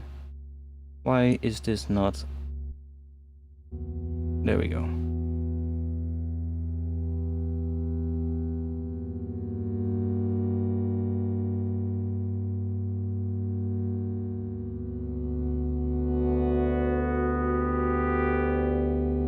Oh wait, that is the macro. Yeah, I don't want that one to have a depth control.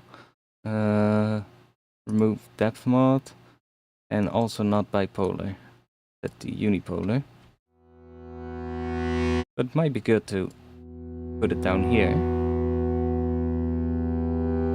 Wait, bring this down. Put it somewhere here. And then this can go all the way up here, so that we can do that. But we still have randomized movement as well. So let's do low pass filter.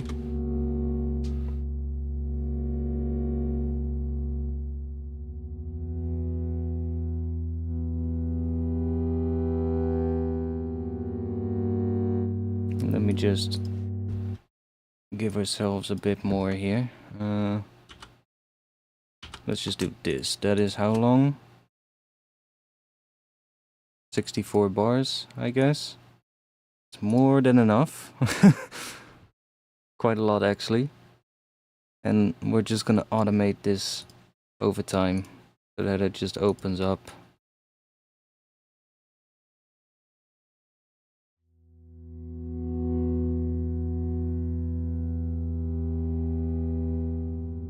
Might actually be too much. Let's just do 32.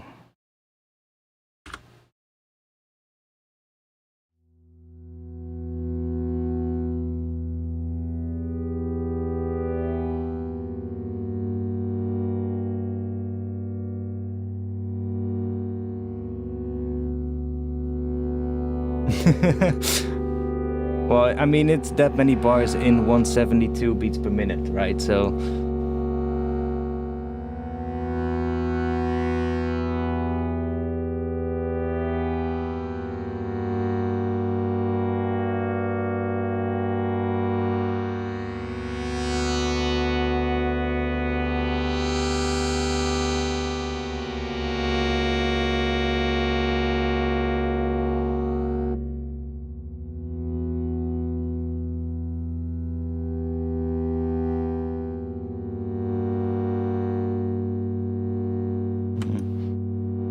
just leave that like that. Okay, cool. Let's add some more stuff, because this, maybe we want a couple of voices, but then not make them that wide.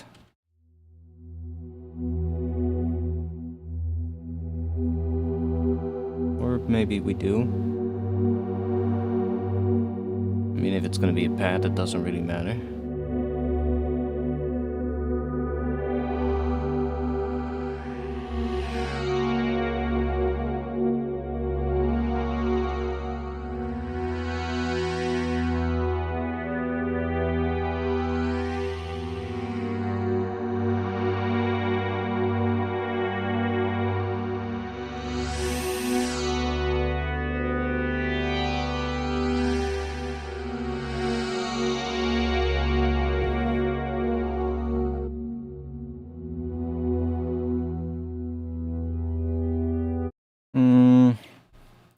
Let's go in here. What should we search for? If we search for bow, do we get like all kinds of bow sounds? Okay, that's an impact. That's also an impact. Why do we get impacts when I search for bow? Okay, that kind of sounds like something. What if we drop that in here? And let's bring the speed down a lot.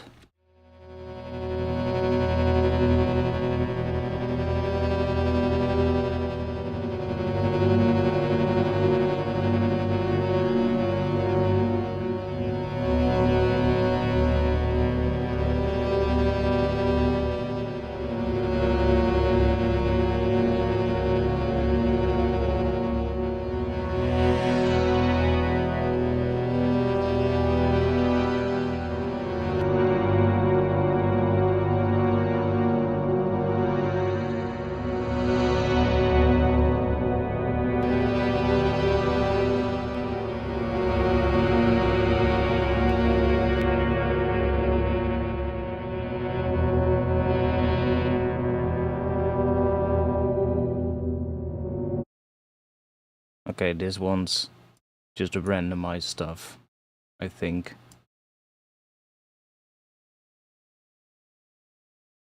Let's, yeah, do that. Let's do you.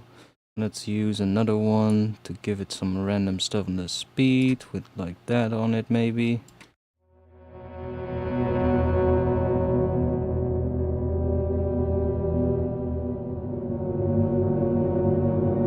And we want more random stuff. Let's go like that, maybe.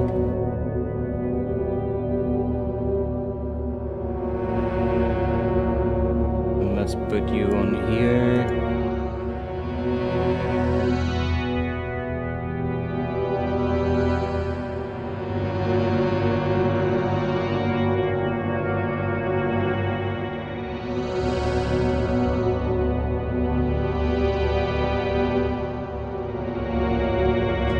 Okay, let's group this for now.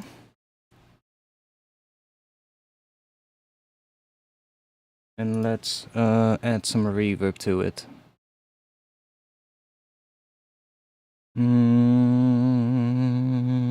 Let's grab Supermassive. I mean, there's some really nice reverbs in here as well. In this category, there's some really big ones. Like everybody uses this one, the Benson Arizona preset. I see so many people in the, like when you look up people making ambient music, I see so many people using this preset for some odd reason. I mean, it sounds cool, but it's also massive. As you can hear, it's so slow that everything just gets delayed with like 10 seconds. But it does sound kind of nice. I have presets that I made, or one preset that I made that is actually pretty nice, which is just a delay every quarter note, but then that delay has like a lot of density, and if you bring the feedback down a bit or up, depending on how slow your chords are, you can kind of dial it in. I'm using the Libra mode, but that sounds kind of nice.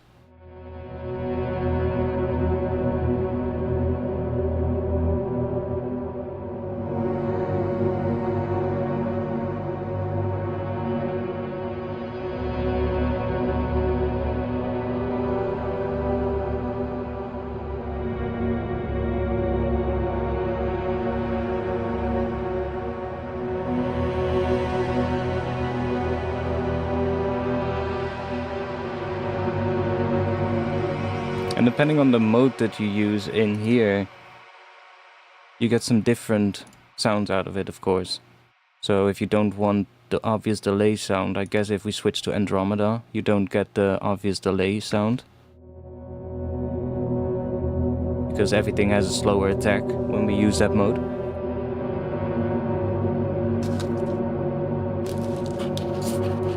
Hey, Yukata.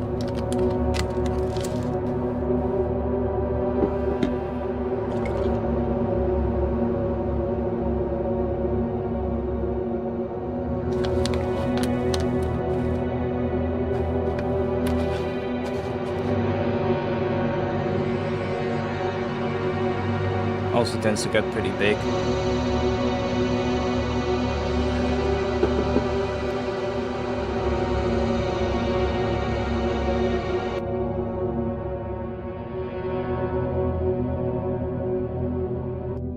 If you want to hear what just a reverb sounds like, just bring the mix up all the way. You can kind of hear what everything is doing.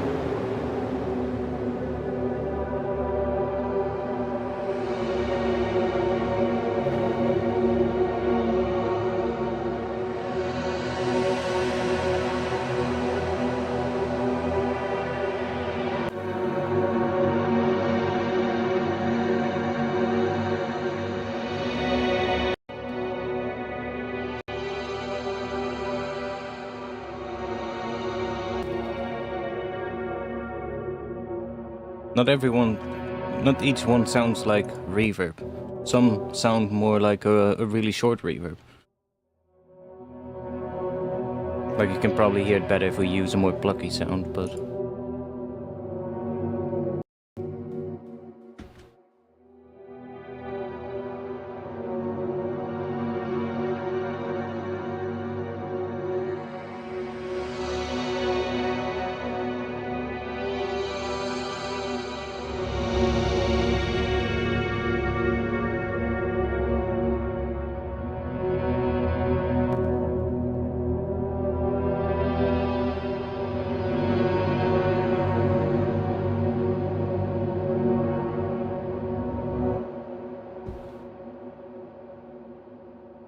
Mm-hmm.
Is there a note that we can extend through these chords, though? That's a question that I have.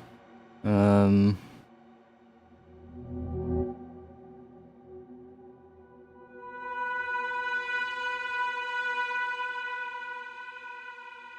going from E to G. Minor? Or what?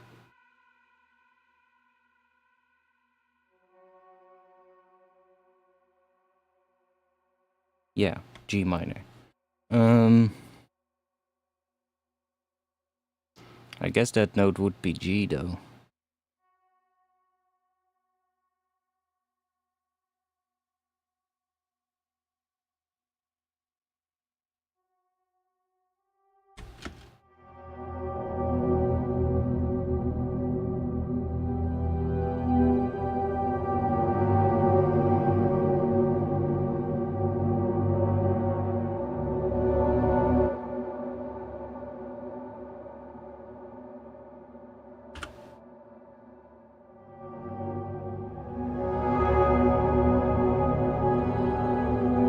Is that in skill? No.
Let's grab this one and let's do 8 bars maybe. One shot mode. I'm gonna do a similar thing as what I did on the other one. Make it really slow, and then that's gonna go. Here we go. Put this only on this thing. See what happens if we do that. Put that on here, and then we want that to go. Let's do down 1 semitone.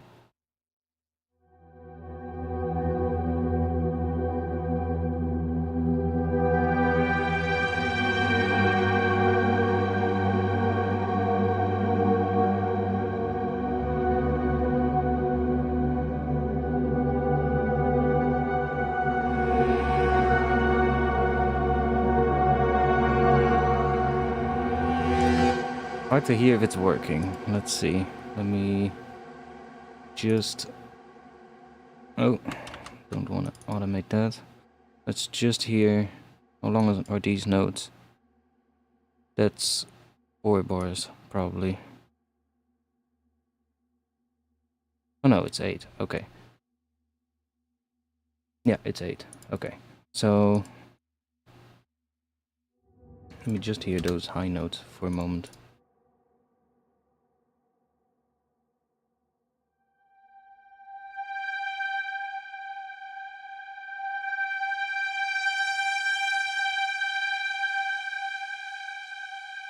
Okay, it reaches this point already, so I'm... Is there a way to... There is. Loop. Oh, nice. So then we can just chuck this here. And there.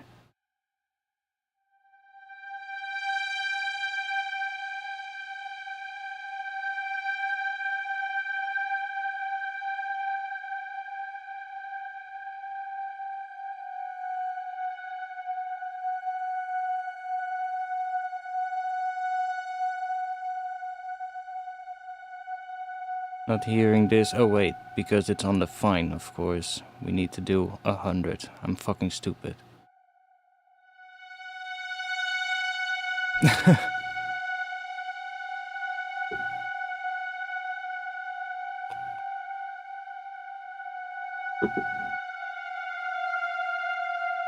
But it's still not doing anything. Or am I stupid?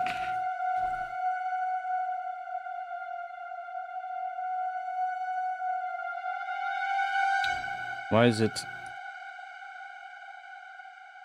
Why is it all the way up here the entire time? Huh? Oh, the rate is set all the way up for some reason suddenly. Oh, that's probably that thing that I automated and then undid. Now it should be good. Now we should hear the pitch bend.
Interesting.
Can get crazy if we do this.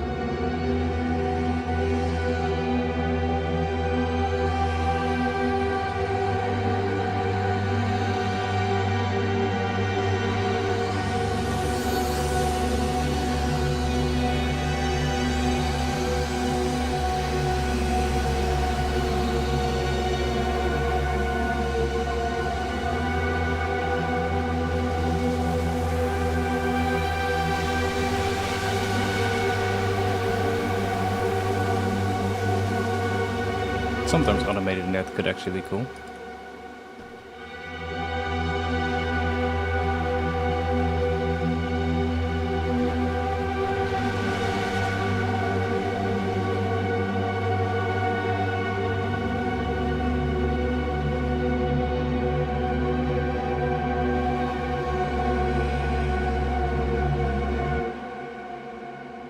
Let's just chuck something on. And there we go. Oh. Well, that's fine. Just switch to the other one.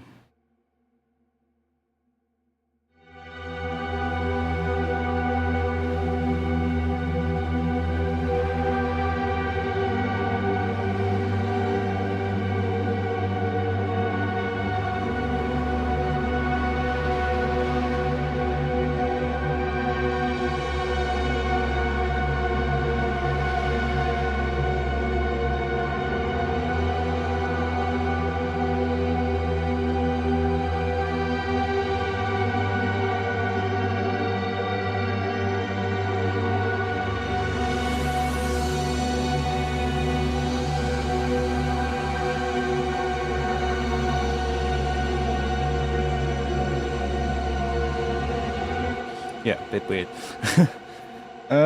Anyways, I'm gonna call it quits for tonight. It's almost 2 a.m. We had some fun, and that's all that matters. Thanks for being here. I'll be back again next week. What day of the year is New Year's Eve this year?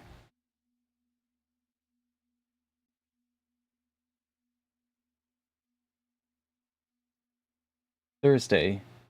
Tuesday. Okay. Maybe until Tuesday. I'll see. I'll see. Maybe I'll stream on New Year's Eve. I'll see. If I do, I'll let you guys know on Discord. So join the Discord if you haven't yet. Link is in the chat. And if you want samples and other things, check out my Patreon. On there I also have a new preset pack that I have out for Output Portal. That is just, well, basically granular presets for Portal. It's not even that expensive, so check it out if you want. And if you do get it, it helps out the channel, so thanks a lot.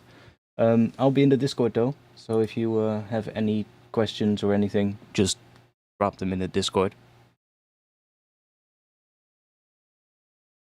Thanks for being here. I'll hope that my cold is completely gone next week.